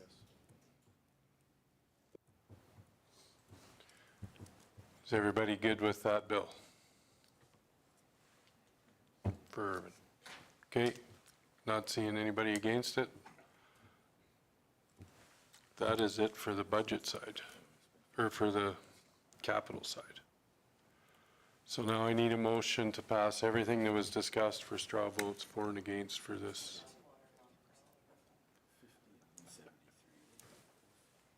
What, did you want to clarify that, Ms. Collins, or how did you want to?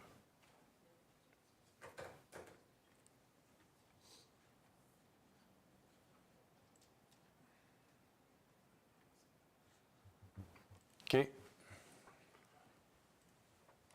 So the other ones are out, and these are what we're covering today. Everybody's clear on it? Are you voting or asking? No, I'll move it. Oh, you're moving it? Okay, Michelle's moving. Vote.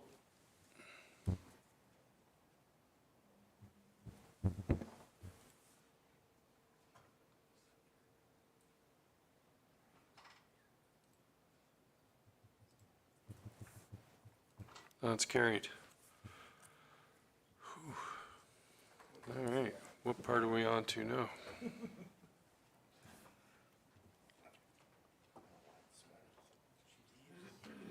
Yes, she ran.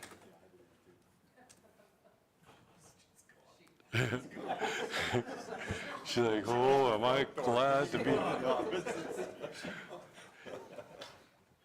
Didn't even ask if there was any more questions.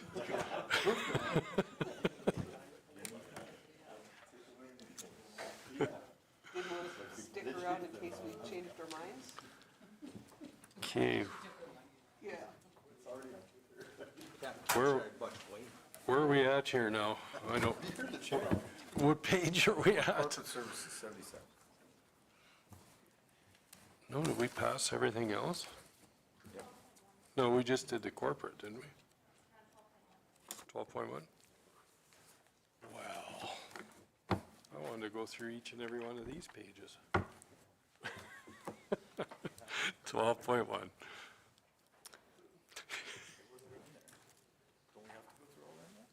Yeah, we just went over it all.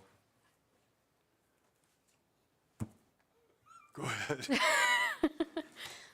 I was just waiting. I mean, lunch is soon, so Oh, boy. Not soon enough. I feel like now you guys won't have, there will be no pressure for questions. So good morning, and through the chair, I'm here to present to you administration's analysis of the 2025 audited financial statements that were presented by KPMG at the last meeting. I'm going to skip a bunch of their front pages and go straight to page 1 of the financial statements, which should be page 83 in your packages. So this first page shows a statement of financial position, which can also be called the balance sheet, more known as that, I think. The statement shows a comparative which allows us to see the year-over-year changes, and I'm going to review all of the significant changes, and should you have any questions as we go, please feel free to interrupt me. So we'll start with the financial assets.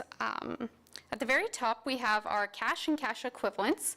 You'll notice that there was an increase of approximately $5.3 million over the prior year. The main reason for the increase is the county ended the year with a healthy surplus, which factored in with the day-to-day operations, generating this healthy increase.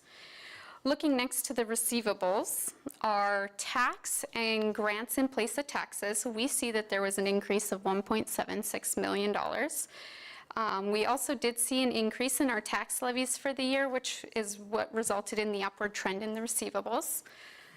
With the trade and other receivables, they doubled this year from the prior year with an increase of $2.75 million. While this is a very large increase and may seem concerning to some, it is almost all attributed to the provincial grants that we got for the 7 Persons Force Main and the Suffield Waterline regional projects. Next is our accrued interest receivable, which is the interest accrued on our investments. There's a small increase here, which mainly related to the interest accrued on a couple of GICs that we have that are coming up for renewal, and the increase in the rate of returns on our investments that we've seen. Below that, we have the investment line, and you'll see that there's also an increase in value for the investments. The increase there is more a matter of that we've taken some cash that we've had invested in our longer term as opposed to what would have been included in our cash and cash equivalents. So there's just a little bit of movement between those two accounts. And then below that, you've got your debt charges recoverable, which have decreased by about $700,000. And we expect these to decrease as we recover funds from the third parties that for the various development projects the county had financed in the past. Overall, our financial assets, which represent our cash or near cash items, increased by about $139 million last year, increased from about $139 million to $151 million this year. Half the increase is being in the cash and cash equivalents, and another significant portion being from our trade and other receivables. Moving down to the financial liabilities, same page. You'll look at, these represent the obligations that the county would have to satisfy in the next year and into the future. At the top, we have our accounts payable and accrued liabilities, which have remained stable from the prior year. Stable accounts payable from year to year show that the organization has been consistent purchasing habits, predictable outflows of cash, and reliable vendor relationships. We next move into our asset retirement obligations. You'll see that this amount has increased over the prior year. It's representative of our future obligations to mitigate or deal with certain regulations when retiring some of our tangible capital assets. The increase this year is associated with inflation and time value of money. You will see a small increase each year until the entire value has been recorded many years from now. Deferred revenue has a small decrease year over year as we recognize some of the STIP funds and fire services grant that was recorded in there in the prior year. Then below that, we have our long-term debt, and our long-term debt has decreased over the prior year, which again is expected with scheduled payments being made. Finally, we have our net financial asset amount. You can see here that there was an increase of about $13.5 million over the last year. This means that we have improved our net financial position. If we were to take all of our financial assets, we would be able to pay off all of our obligations, which puts us in a position where we can further invest in the future of the organization. If we look at other municipalities across Alberta, we are not, they are not all in the same position. Many find themselves in a net debt position, and it doesn't necessarily mean that those municipalities are having liquidity issues. It could mean that they've borrowed or taken on debt to possibly deal with some infrastructure or invest in other capital assets for their future. This means that they will have to earmark future revenue streams to deal with their debt. With us being in a financial asset position, we have more flexibility over our incoming revenues, which allows us to build our reserves for future projects. Moving to the non-financial assets, the last section that we come along, these are assets that the county owns and will consume in providing services to our stakeholders. Capital assets increased about $5.3 million, which is made up of investments in our land, buildings, infrastructure, equipment, and all those types of things, which we will go further into when we hit Schedule 6 at the very end of the presentation. Our inventory year over year has remained fairly stable with a slight decrease from last year due to the timing of purchases. And then prepaid expenses, which have increased some from last year, but the increase is partially due to the increase on insurance premiums, which I'm sure everybody is seeing, and then some other small increases across some prepaid softwares. Finally, we have our deposits on capital assets, which has decreased to zero due to the deposits being moved into the capital assets as they were for purchases of equipment. Sorry. Our accumulated surplus. To finish the page at the very bottom of the statement, you'll see we have our accumulated surplus, which is our residual ownership in all of our assets, less our obligations. We can note that it did increase $18.6 million over the prior year, and the increase is due to having a surplus this year from our operations, which we'll review further on the next page. So moving to page 84 of your package is the statement of operations, or the income statement. So this shows, here on page 2 you can see all of our, what occurred financially throughout the year. I won't go through every line in depth because we could be here for a while, but I will touch on some key variances that were noted. In the revenue section at the top, you'll see the overall revenue increased about $4 million from the prior year. And this is in large part due to an increase in tax revenue and higher than expected investment income, which is always very welcome. Moving into our expenses, we have the expenses shown here by function. A little further on in the presentation, we'll see them shown by object, and then there's another schedule that shows them by function and by object together. So overall, we see that expenses have increased about $3.1 million year over year. Over half of that increase is due to the approved increase in staffing and increases in wages and cost of living that we saw in 2025 with the addition of many new positions that council approved. Mine being one of them, so thank you. There are other various small increases across some of the functions that have occurred throughout the year. Many of these variances are just going to be dependent upon what kinds of projects we carried out during the year, such as when we start looking at things like improvements to our roads, streets, walks, repairs to lighting, those types of small variances. The excess of revenue over expenses, so below our expenses we've got our excess of revenues over expenditures, which are just under $1 million higher than the prior year. So our increase in taxes as well as investment income offset the rise in expenses this year. And the other income section, or the other section near the bottom, shows our government transfers for capital are quite a bit higher than the prior year, and that again is largely made up to some grant funding received from the Alberta Municipal Water and Wastewater projects. So the two projects that I mentioned earlier in 7 Persons and Suffield. And then below that we have a small loss on disposal of capital assets. This is due to the demolition of the old Irvin Library and the sale of the fire hall in 1-4 during the year. Overall, our excess of revenues over expenditures is $2.9 million higher than in the prior year.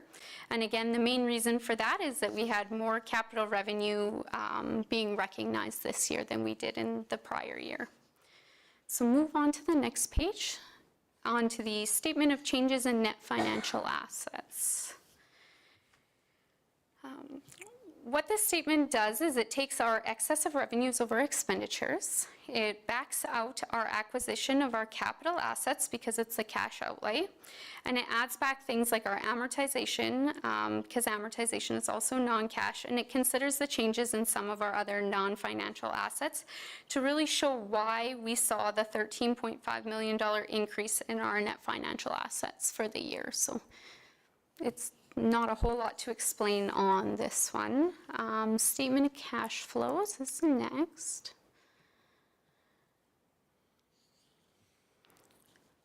This statement takes our excess of revenues over expenditures and adds back all non-cash related expenses that impact our excess of revenues over expenditures. And it shows at the bottom kind of the changes in cash, what we started at and what we ended at for the year.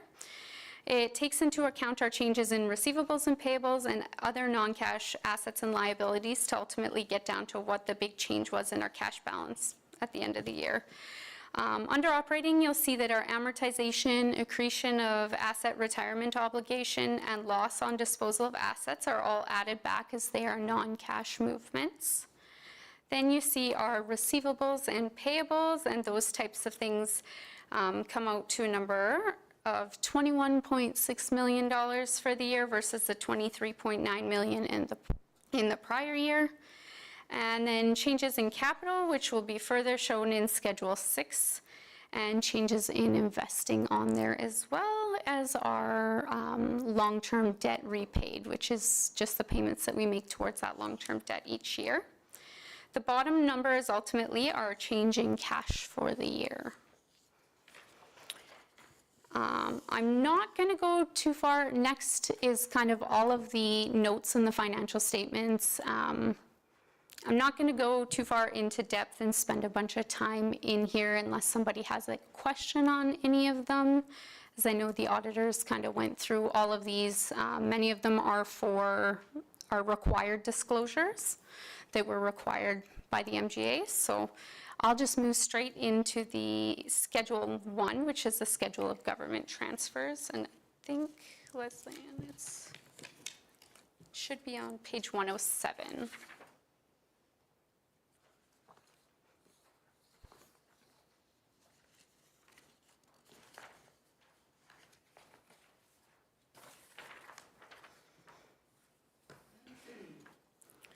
So this Schedule 1 just goes through our operating grants as well as our capital grants. We have a significant increase in provincial grants from our 2 large projects.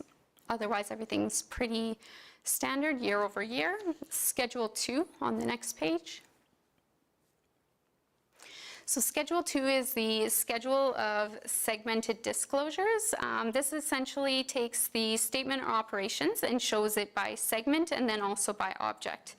So overall, when we look at the bottom line, it's consistent with our statement of operations, but here you're able to see where we saw some of our other changes in expenses. So again, salaries and wages, we do see a bit of an increase there due to the increased staffing levels and cost of living adjustments for the remaining staff. Our contract and general services, we see a bit of change there as well. At the end of the day, the total excess over expenditures has increased from the prior year, which shows a healthy position. And then into Schedule 3.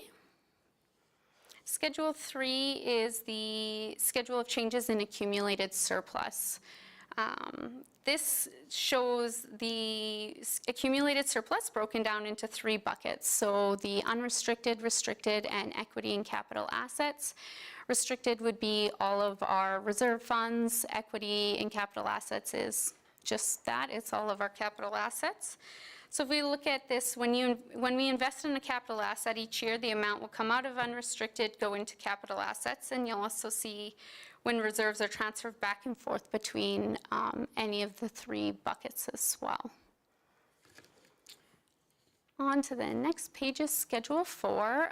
This is just the schedule of net municipal taxes.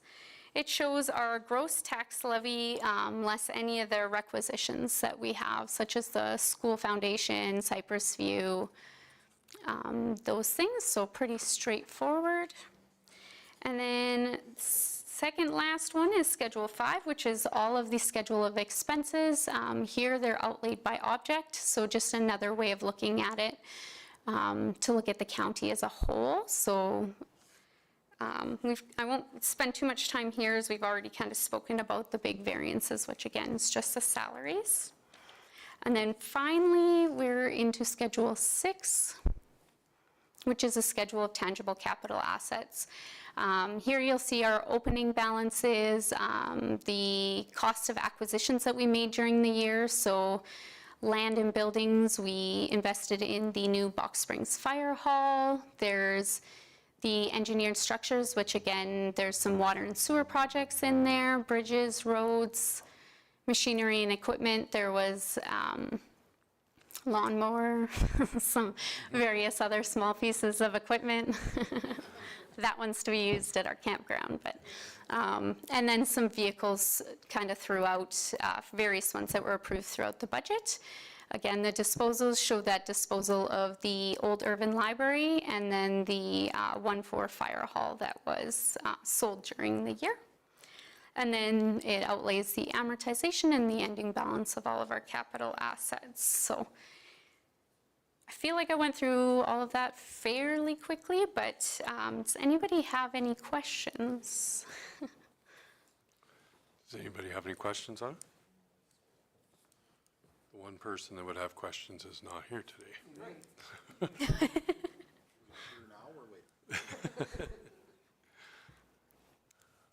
No, I guess, thank you very much for bringing that Thank up you. for us again. I feel like you guys are too kind to me. Yeah.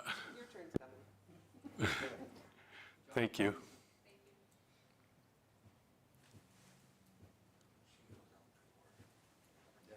It's noon.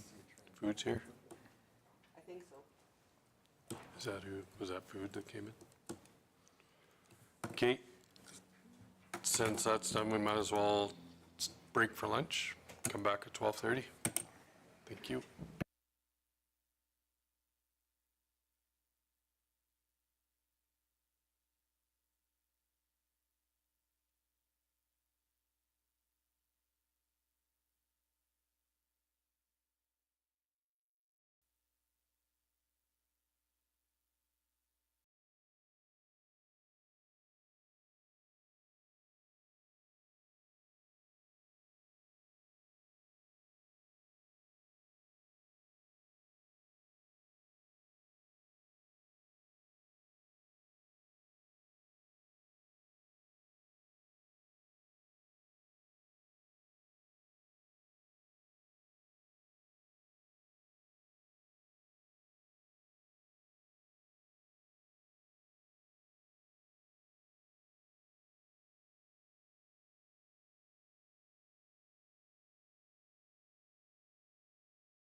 I'll call the meeting back to order. You be quiet over there. Okay, Mr. Bros would like to bring back the rec. Yeah, I'd like to make a motion to reconsider the rec funding grants again. Is that how you want it worded? Was it, there were three items. Was it one, two, or one or two? I think it was one, Yeah, it was one probably. because we added on the two to this. Yeah. So reconsider for, It would be my motion.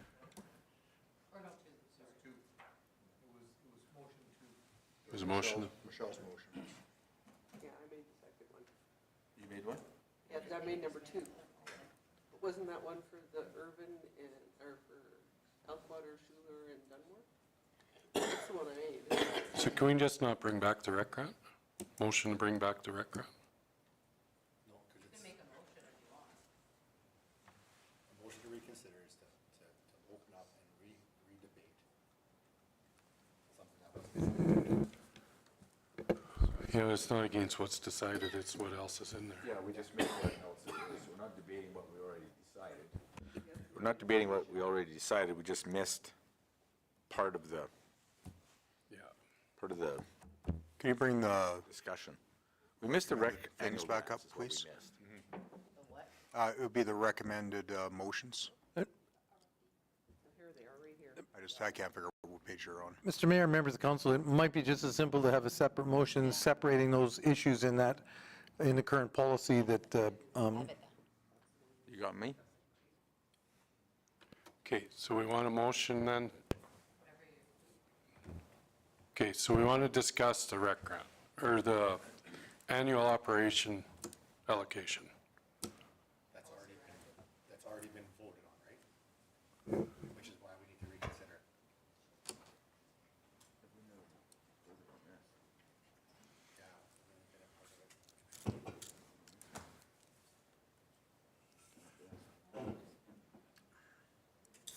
Okay, Was it a part of one of the motions already? it was an addition to this, Oh, okay. so it wasn't discussed about. Those two were to be added to this. Okay. So we just never got to talk about this. Yeah, but we added the things to it, Yeah. so that it has been a part of it, so we need to do a motion to reconsider that motion. We approve it, and then we just bring it to the discussion. All right. You made the motion to reconsider, then we vote on that. Blaine made the motion to reconsider the vote.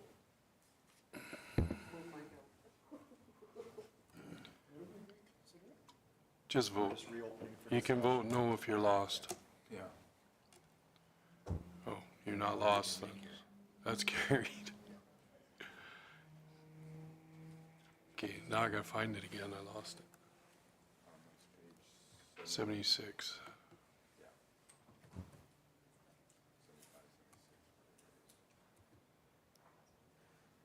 There we go. What page are we going to? 76. 75, 76. Oh, yeah, 75, okay.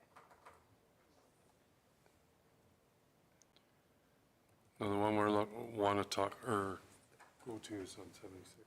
Yeah, 76 is what we want to talk about. So the discussion has been made, I'll bring it up on Blaine's behalf here and ours. The Table Rock, the Diamond Jubilee, and the Jenner Hall community. We've already started negotiations with the ICF with special areas. So these need to be pulled out of here so that They're managed through the ICF. we manage through the ICF. And then, once that's done, there'll be a line underneath here that would say where Red Cliff is, it'll be the ICF for special areas, and it would have whatever number, and special areas would then take the money and distribute it to. Is that clarified? Is that? Through the chair, we are in the midst of, Jody's about 90%-ish done the Rec 2 policy update, so that'll be coming to council here shortly. And that was our intention, so we've already made or at least in the draft right now, have removed out the special areas, community associations as part of this and move it over to an ICF, correct? Okay, oh, so you are bringing that back? The Rec 2 policy in full, which details out, that was directed from council last year, so that's just about complete. No, this is in line with our direction already, yep. Okay, so what we mean, this today then is not passing. This is where the confusion is. This is not passing for the year. You guys are bringing it back. This Yeah. is just, My apologies through the chair. So the Rec 2 policy was there for your information and referral only. It's not for approval of this policy at this time. There's no changes yet. So we'll be coming back at a future council meeting with the update. The operating funds that have already, on annual operating allocations that are here, were already part of the 2026 budget and have already been released as per policy. It's only the capital grants that we're here for in front of you today. okay. And then within the 2027 budget, and as part of that, that's why we want to have the Rec 2 policy reviewed and completed before we come back with the 2027 budget, but it'll be all new allocation methodology for all of the groups up there. Okay, no, that's my fault. I was thinking that we were doing this for, well, it was next year when we added that on. Yeah. Correct. Yeah, through the chair, the additions that were directed, basically just the council directed us to, as part of the Rec 2 changes that are coming, that will make sure that those are in the new draft that'll be coming towards council. Okay. Mr. Ritz, you had a, So this list is approved for 2026 then? That's correct. This would have been the 2026 allocation and 2026 budget. Okay. So the changes we're looking at for an hour for 2027. okay. Okay, that's, We don't need to do anything. no. No, now we have to, Well, yeah, now we have to reapprove it again. Yeah. I move. So this was a part of the 2026 budget that we passed in September. November, yeah. Okay, sorry about that. We thought this was going to be for this year. So we got to organize. Blaine, just accept the way it was. Dustin said he would. Okay. So do we have to make a motion now to go? Currently, the motion that was on the floor and that was passed was to rescind the motion that had been made. So now you have to remake the motion, the original motion. Dustin's moving number 2. See, if somebody hadn't been so, Just so Les Leanne has all this paperwork to do for no reason. and she's not happy about it. She'll make sure Okay. it's fine. So can I make a suggestion? Sure. So in the future, when something like this is added to the agenda, could you put in there that it's just for information? Because it was looking like we were supposed to approve this. Confused. I'm not alone. It's Joe's fault. See, it was a good exercise. Way to go, Joe. Through the chair, you're welcome. It's a learning experience. Okay, the motion on the floor now is for number 2. Yeah. Which we voted on once already, so I'm not going to read it out. Everybody knows what it is. Vote.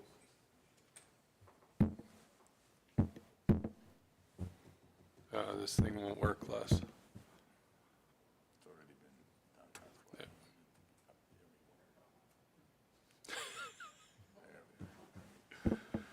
I'm not sitting on that side of the room today because somebody's going to get killed over there. That is carried for the second time. Yeah, that's a good choice there. Not good at baseball. What do I do? All right. Mr. Jacobs, did we allow you to have a little nap there after lunch? 13.1. Thank you, Mr. Mayor, and through the chair to council. Before you now is a project that we have in the 2026 capital project list. And this project is one of 3 pavement preservation projects in the 2026 infrastructure construction program intended to protect and extend asphalt pavement service life beyond 20 years. The remaining 2 projects are Vinerville Access Road and Hilda Access Road. And note that the Hilda Access Road project has been deferred to align with the near future Alberta Transportation Project in the area scheduled for 2027 or 2028 to take advantage of additional cost efficiencies. Council previously approved a budget of $200,000 for this project to be funded from the Infrastructure and Capital Reserve Fund as part of the 2026 budget. This requested increase of the budget at this time is due to higher than anticipated asphalt costs resulting from the 2026 global market volatility and road subgrade issues along this particular road required additional subgrade repairs. The tender results for this project and the procurement method was through Alberta Purchasing Connection. There was 4 bids received for this project, ranged for the construction portion of from $223,000 to $239,000. The breakdown of the overall anticipated project expenditures are as follows. The construction tender, note that there is a typo here. It should read ACON as the low bid that is indicated above and not transit paving of $223,260. In this project also includes the pre-engineering work to determine how much asphalt to place on the road, the thickness of the structure, and the scope of the work. It also included the tendering and also includes the material testing of the asphalt to ensure compliance of $30,000. I've included a 10% construction contingency of $25,326 to total $278,586. The budget was $200,000. The budget amendment request amount total is $78,586. In alignment with our municipal, provincial, and federal legislation, it falls under the MGA, where the municipal has the direction and control and management of all local roads within a municipality. Also with the strategic plan, asphalt preservation measures are a cost-effective method of extending the useful life of roadway surfaces. Deferring or neglecting asphalt surface treatments can result in accelerated deterioration of the roadway, ultimately requiring full road reconstruction at a significantly greater cost. My recommendation for Council at this time is that they approve an increase of $78,586 to the previously approved $200,000 budget to be funded from the Infrastructure and Construction Reserve Fund for the asphalt overlay project on Suffield Access Road, which is Elise Ave. Options for Council to consider: that they approve the recommended motion as presented, that Council cancel the project, that Council direct administration accordingly. I'll take any questions on this one. I've also included the business case proposal at the time of budget time as a backup information for this. Okay, thank you, Mr. Jacobs. Mr. Ritz is moving. Mr. Proctor, do you have a question? Yeah, I have a question. I was just wondering, it has transit paving incorporated here with $223,260. That appears to be an ACON bid. Thank you, through the chair. Yeah, as I went through it, I corrected that, and you are correct. That was a typo error, that the low bid was ACON, which should have taken the place of transit paving. Thank you. So our motion is for ACON to get, or add the extra for the ACON. You have a question? I do. Go ahead. Through the chair to Director Jacobs. So this increase in cost to the asphalt, is that due to the timeline of our tendering process, or is it just basically due to the cost of gas and stuff going up? Probably affects that too. Thank you, through the chair. At the time of the budget creation, it was about a year ago, and we were using assumptions and historical costs at that time for asphalt and estimating a slight increase to the current or future year coming up. But with the uncertainties of what's going on in the world, the diesel price has gone up, the asphalt price is starting to go up a lot more. So I hope that answers your question. Yeah, to a certain extent. So I guess my question is too, is do we have to tighten our tendering process so that we can get a little closer, or is that not an option? Through the chair, to Councillor Brost, had fuel prices remained within 5 or 10 cents a liter of where they were when we bid, we would have probably been under budget. I think diesel at $2.10, $2.20 a liter retail, and of course, asphalt is mostly oil. The cost just went, I don't know that there's anything we could have done. We bid this project out fairly early, and unfortunately, Suffield and Vinerville have been impacted by the Strait of Hormuz. That's really the net of it right now. Yeah, I know that. Great answers, appreciate it. And there was no intent to undermine administration or anything. I just was curious to know if there was something we can try to do, but I get it. I know exactly what you mean. It's no different than me as a farmer. You know, if the birdie would have told me that diesel was going up, I should have filled all my tanks in December, but that's the way life goes. Good job. And these quotes are extremely close. Like some of these are within $200 of each other. And through the mayor, to all of council, although we don't like the fact that we're over budget, one thing we do like when we bid a project out is I don't like projects where somebody bids 90,000 and somebody bids 300,000. And I'm not sure what's the reason for the low bid, and we always go into those tenders wondering, because we're going to choose a low bid, but wondering what are we going to get.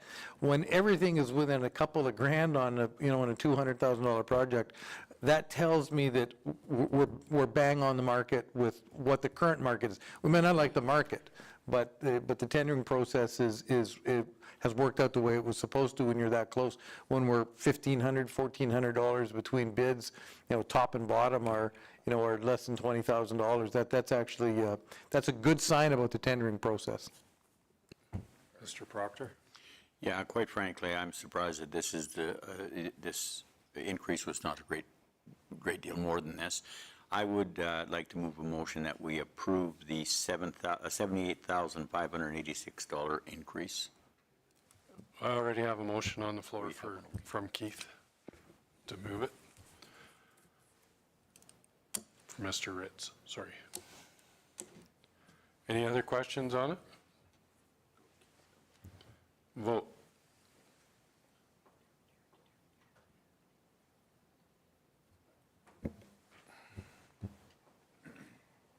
That's carried. 13.2. Thank you, Mr. Mayor, and through the chair. Don't mean to sound like a broken record, but the next one is Vinerville Access Road Asphalt Overlay Project Budget Amendment. A lot of the same things I've already said there regarding the 3 paving preservation project. The budget for this one was $150,000. The reason for this one, there was no deep repairs required on the road, so the variance was a little less comparative to the other one. We had a total of 4 bids received on this one, and just over $400 difference between the first and second bids there. So down to the overall anticipated project expenditure summary, construction tender, this one is transit paving as the low bid at $139,200. Engineering and material testing is at $27,000, and a 10% contingency at $16,620 for a total of $182,820. The budget of $150,000 The budget variance request is for $32,820. And the recommended motion for this one is that council approve an increase of $32,820 to the previously approved budget of $150,000 to be funded from the Infrastructure and Construction Reserve Fund for the asphalt overlay project on Vinerville Access Road. Council options are move the recommended motion as presented, that council cancel the project, or direct administration accordingly. Questions? Ms. McKenzie? No questions, but I would like to move that council approve an increase of $32,820 to the previously approved budget of $150,000 to be funded from the Infrastructure and Construction Reserve for the asphalt overlay project on the Vinerville Access Road. Mr. Kirby-White? Thank you, Mr. Mayor. Through the chair, how many, how often is the 10% contingency utilized? I know it gets put in there with anything, sometimes it's 15 or 20 even, but how often do we actually use it? Thank you, through the chair. Typically for construction, we will include a 10%. Not often, we go down to 5%. If there is no unknowns, that's the thing that comes up. And with road construction, once you get in there, the area that you thought may have got a little bit bigger. And that's the time to deal with those sort of things. But as far as the thickness that we're designing, that's pretty tight. So there's a good chance that for this project particularly and the other project, we won't touch that 10%, but it's to cover the contingency, and so I don't have to come back and ask. I guess my question though is how often do we actually go into it? Like is it fairly common, or is it usually there as more of a insurance policy that if it does come up that we have it? When things come up, we have it in place. He should be a politician. If I could be more direct, contingencies get used regularly. Not every project touches it, but through many projects, you'll into it for 1, 2, 3, 4, 5%. The beauty about approving a contingency now, if it doesn't get spent, it just goes back into budget surplus. So it's not money it's been allocated for something, but it will come back to council in terms of a surplus to be used for something else. But most projects that I've ever done have had something in a contingency, whether, in this case, it's 32,000, well, the total project's 132, so we've got 13,200 as contingency. If I needed $4,000, we'd be coming back to council for $4,000. So they get used regularly, but not every project. About as accurate as a lot. Any other questions or comments? Vote. And given Mr. Jacobs' answer, I am expecting to see his name on the ballot for the city of Medicine Hat next year.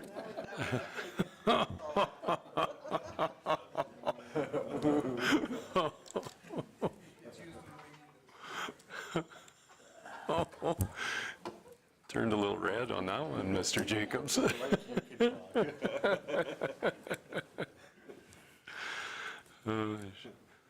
Okay, 14.1.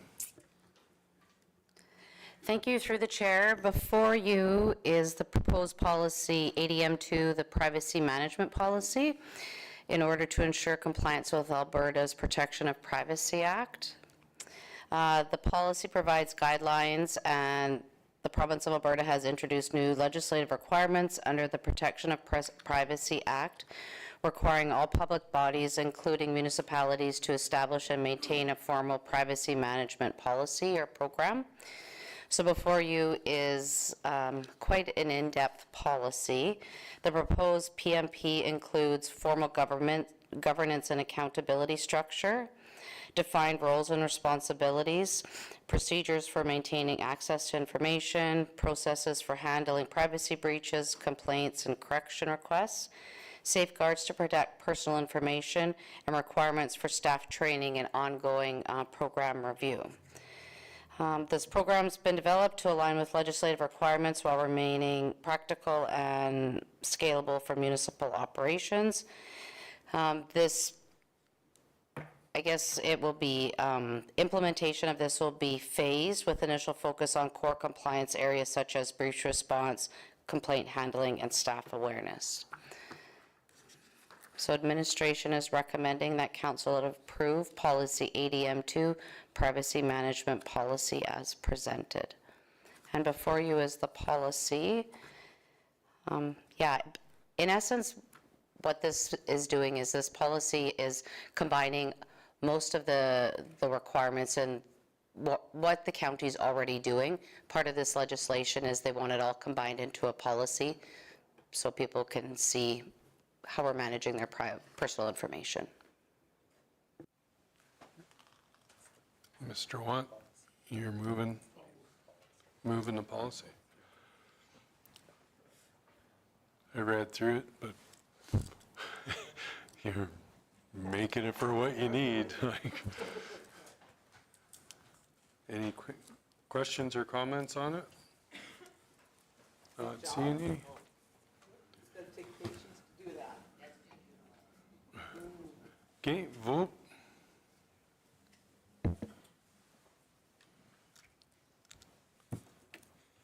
That's carried. 15, correspondence. Thank you, Mr. Mayor, members of the council. The only thing on the correspondence for today is the Cypress County Community Fund Grant presentation, June 3rd, 2026, at the Longfellow Community Center. If anybody's interested in going, if they could let my office know, and we can certainly make arrangements if council's approving attendance at that. Otherwise, you could RSVP to Cypress County Fund at cfsea.ca.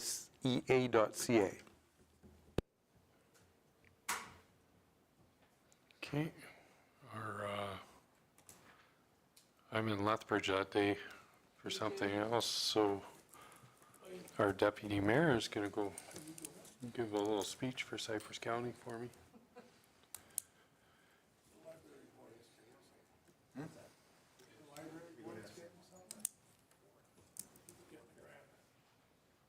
Saying it? You can say it. You. All right. We're on to the mayor and council report. So all I had was, well, a couple of board committees, but last week I did a speech at the heck was it, regional State of the Region address. Yeah, for the chamber. It actually went pretty well. It was a good day. The other report, it is out there now. I did the porch or back porch, whatever it is. It's online if somebody wants to see it. Yeah, did one of those in the past week or so, just talking about the county and moving forward with the county. It was all positive. Other than that, I don't have too much else to report. But Mr. Proctor, let's start with you. Chamber of Commerce, constructive meeting. Use your mic.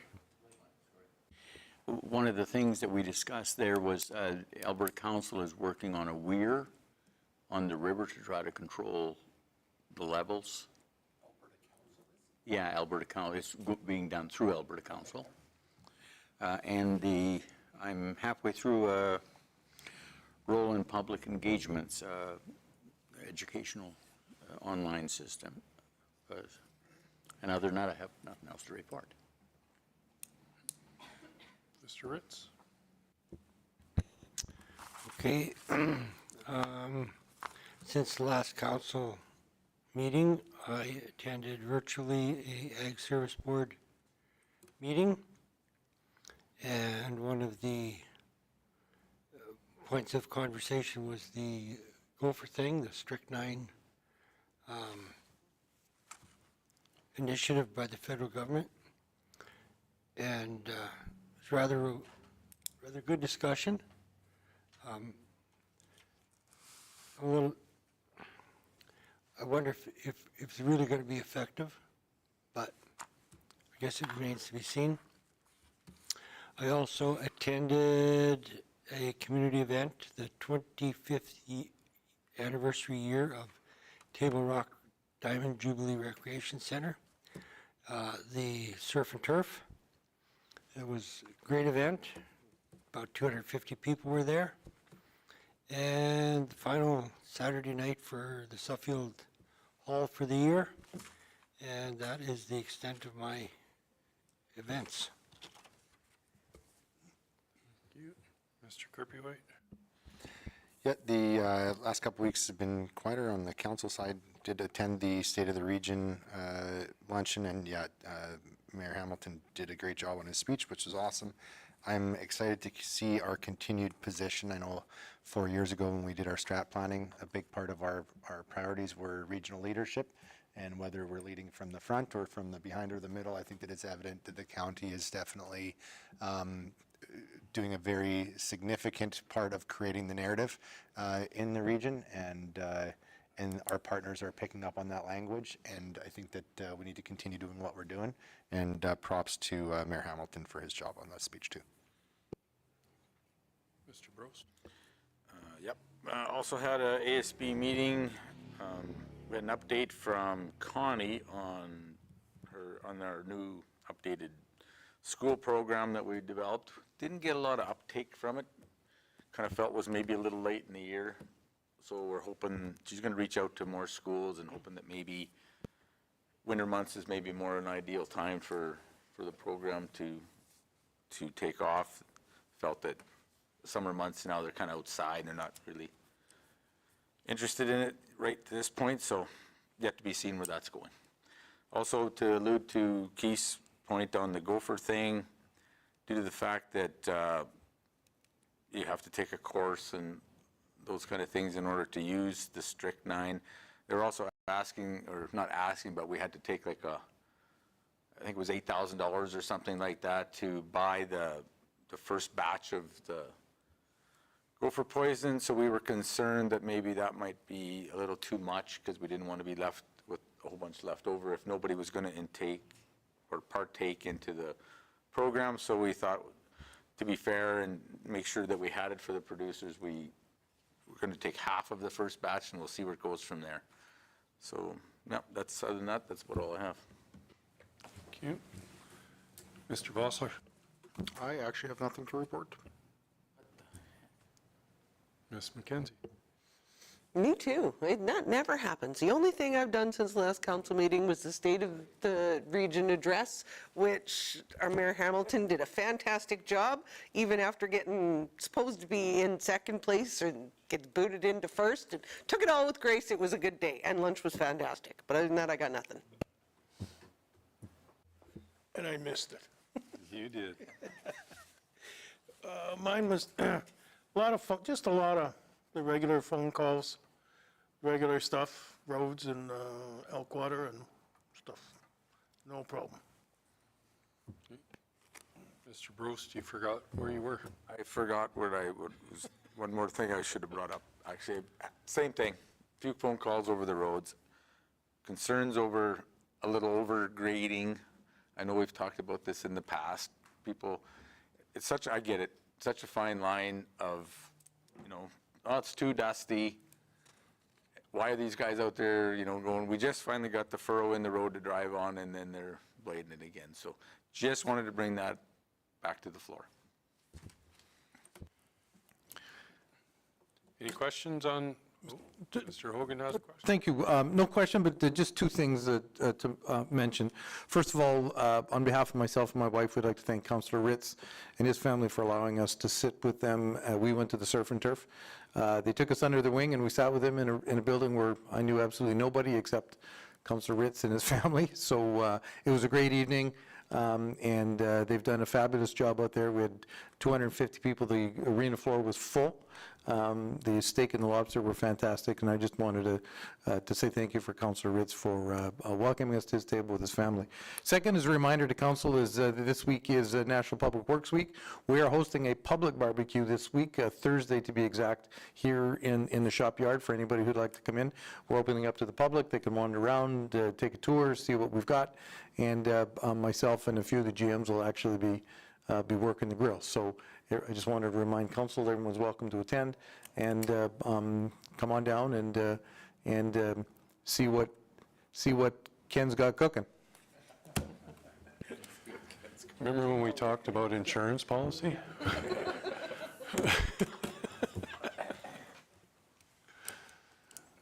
Any other questions, or comments?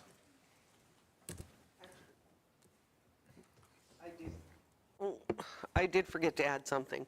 I had got an email from a resident who lives on the highway, and they're fairly new. I actually had met them before, but they have no water. They have a cistern on that house, and he wrote me an email asking me to bring forward the fact that Schuler could use a pump station like Hilda and Dunmore have.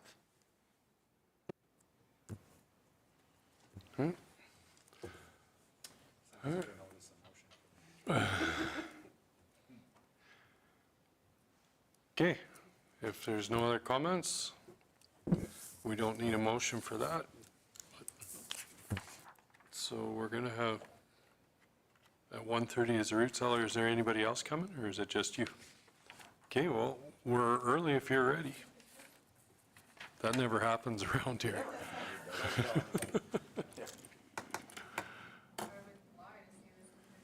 Okay, there's a button there you can push to turn the mic right, there you go. Got her. Hi, welcome, or thank you for having me. My name is Melissa Mullis, and I'm the Executive Director of the Root Cellar Food and Wellness Hub in Medicine Hat. I'm also very proud to call Cypress County my home, and so it means a lot here to be with you guys today and have the opportunity to speak about the impact that Cypress County continues to make through your support of our Brown Bag Lunch program. Today, I really wanted to take some time to paint a picture of what your support truly means to the children and families in our region. Cypress County has been a consistent supporter of this program for approximately 4 years, and to date has contributed just over $138,000. Those numbers are incredibly meaningful to us, but I think sometimes when we talk about funding or donations, it can start to feel just like numbers on a spreadsheet. What I want you to know is that for us, consistency represents something much bigger. It represents stability. It represents children knowing that they will have access to food at school. It represents schools being able to rely on us. It represents families having one less impossible decision to make at the end of the month. It represents a community that continues to show up for its children year after year. The Brown Bag Lunch program is entirely community funded. There's no sustainable government funding supporting this work right now, which means programs like this only continue because municipalities, businesses, organizations, and individuals decide that feeding children matters. And Cypress County has continued to make that choice consistently. One of the things that's especially meaningful about your support is the direct impact it has on the students in the Prairie Rose School Division. Your contributions help cover the monthly costs for Prairie Rose School, and because of that commitment, Prairie Rose is currently the only school division whose program costs are fully covered through your dedicated community support. That is something incredibly special and something that all of you should be truly proud of. The needs within Prairie Rose are also unique because of the geography of the district and the distance between our schools. Sometimes when people picture a lunch program, they imagine one central school in one central location, but that's not the reality for us. Some Prairie Rose schools are close enough that our volunteers and staff prepare fresh sandwiches directly in our kitchen every morning and deliver them daily to schools before lunchtime. Other schools are located much further outside the city, and in those cases, we work collaboratively with each school's family school liaison worker who pick up lunch items from us at the root cellar, and school staff assembles the lunches so that students are receiving a fresh meal every single day. This flexibility is incredibly important because every school and every community has different needs. What works in Redcliffe may not work in Schuler. What works in Dunmore may also not work in Foremost or Irvin. So the program really has evolved into something that is community-centered and adaptable, and that only happens because of strong partnerships and trust between organizations, schools, municipalities, and frontline workers. Your support helps us make all of that coordination possible. And honestly, the logistics behind feeding children across such a large rural area can be incredibly challenging at times. Every single school day, we are coordinating volunteers, deliveries, food preparation, food safety, packaging, transportation, school communication, and rising school numbers. There are weather challenges, rising food costs, increasing demand, staffing considerations, and transportation realities that come with serving rural communities. But at the end of the day, every one of these moving pieces becomes worth it when a child has something to eat. Because when we talk about lunches, we're talking about so much more than just food. We're talking about children being able to focus in class instead of worrying about hunger. We're talking about students being able to participate in learning with confidence. We're talking about dignity. We're talking about reducing stigma for families. We're talking about supporting teachers in schools who are seeing the impacts of food insecurity firsthand every single day. We're talking about parents who are doing everything they can, stretching every single dollar they have, and still struggling with the current affordability, the crisis that we all find ourselves in. I think one of the hardest realities we have seen over the last few years is that food insecurity no longer looks the way that people think it does. The families accessing our support are working families. The families have 2 incomes. They are people who never imagined that they would need help. And increasingly, school lunch programs are no longer simply a support for a few students here and there. For many households, they have become absolutely essential. At the Root Cellar Food and Wellness Hub, we are currently serving more people than ever in our organization's history. When we moved into our current location in 2021, our emergency food pantry was serving approximately 900 people per month. Today, our monthly numbers have hit over 4,000 people, including just under 2,000 residents from Cypress County. And they are accessing our emergency food support every month through our emergency food pantry. I'm sure that's shocking. At the same time, through our Brown Bag Lunch program, we're currently providing approximately 1,500 lunches every single day in 38 schools across 3 different school divisions. Those numbers are staggering, but behind every single number is a real person. A real child, a real family, a real story. And while the need has continued to grow, so has the compassion of our community. This is why partnerships like this matter so deeply, because reliability matters. Consistency matters. Children need to know the support will still be there tomorrow, next month, and next school year. And your support has helped create that stability for Prairie Rose students and families. I also want to acknowledge that municipalities like Cypress County are constantly balancing competing priorities and difficult decisions. There are many important causes and needs within every community, and we will never take your support for granted. The fact that you continue to invest in feeding children says a great deal about the values of this community and the importance you place on supporting families who live here. So today I really just wanted to come here to say thank you. Thank you for continuing to believe in this program. Thank you for understanding that food security matters. Thank you for recognizing that feeding children is one of the most important investments that we can make as a community. And thank you for continuing to show up year after year and supporting this work. The impact of your support reaches far beyond a lunch bag. It reaches into classrooms, into homes, into rural communities across our region, and into the lives of children who may never know your names, but who absolutely feel the impact of your generosity every single day. We are incredibly grateful for your partnership, and we're very proud to continue this work alongside Cypress County. Thank you. That was a lot of words. Any questions, comments? Yep. Pardon? I didn't hear. Glad you're doing it. Oh, good. Thank you. Thank you. Yeah, I think you shocked a bunch of people here today. I thought so. We're thankful for you putting in all the effort. Thank you. Yeah, I actually was quite shocked when I read the numbers as to how high the numbers are coming from Cypress County. It's mostly Red Cliff. There's a lot of Red Cliff, Dunmore, Irvin, a lot of rural communities as well. People are coming in, but I was very, very shocked to see that the Cypress County numbers were almost half of our numbers, which is crazy. Mm-hmm. Any questions? Mr. Ritz? Explain to me how your brown bag lunch works. Sure. I really don't have any idea how. Yeah, absolutely. So every morning we have about 20 to 30 volunteers that come and make lunches. So for all of our Medicine Hat schools and our some of the Prairie Rose schools, so Red Cliff, Dunmore, places like that, we make lunches every single day. So they come, we make lunches, and then they're delivered fresh to every school before lunchtime. And then, as I said, the Prairie Rose schools, they actually just come pick up lunch items, and then the FLCLWs, we kind of coordinated with them to make sure that we could reach every single school in the rural areas. They pick up lunch items, and then there's staff in the schools who make lunch daily. So like I said, it is 100% community funded, so there's zero government support in any capacity except for this, actually, which is, you guys should be really proud of that. Yeah, it's 1,500 kids every single day that we make lunches for, which is wild. Yeah. And when I first started it was like 10 years ago. When I first started, we were feeding 500 children a day, so it's definitely gone up quite a bit, for sure. Yeah. Any other questions? Anybody else? Awesome. Well, thank you for having me. I really appreciate it. And again, I really appreciate the partnership that we have with your organization.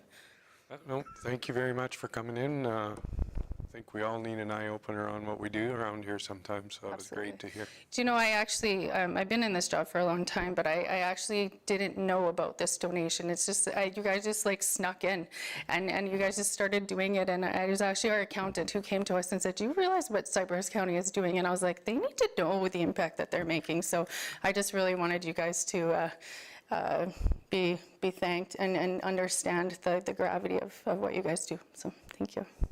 Thank you. Take care. You have a good day. You too. You're done before you're even. I know. I'm going to go across the street to my house. Thank you.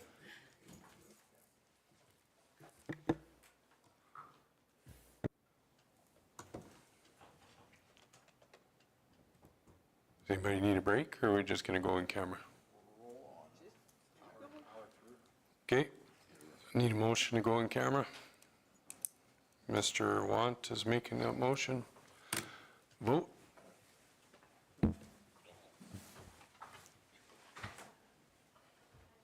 Mr. Want.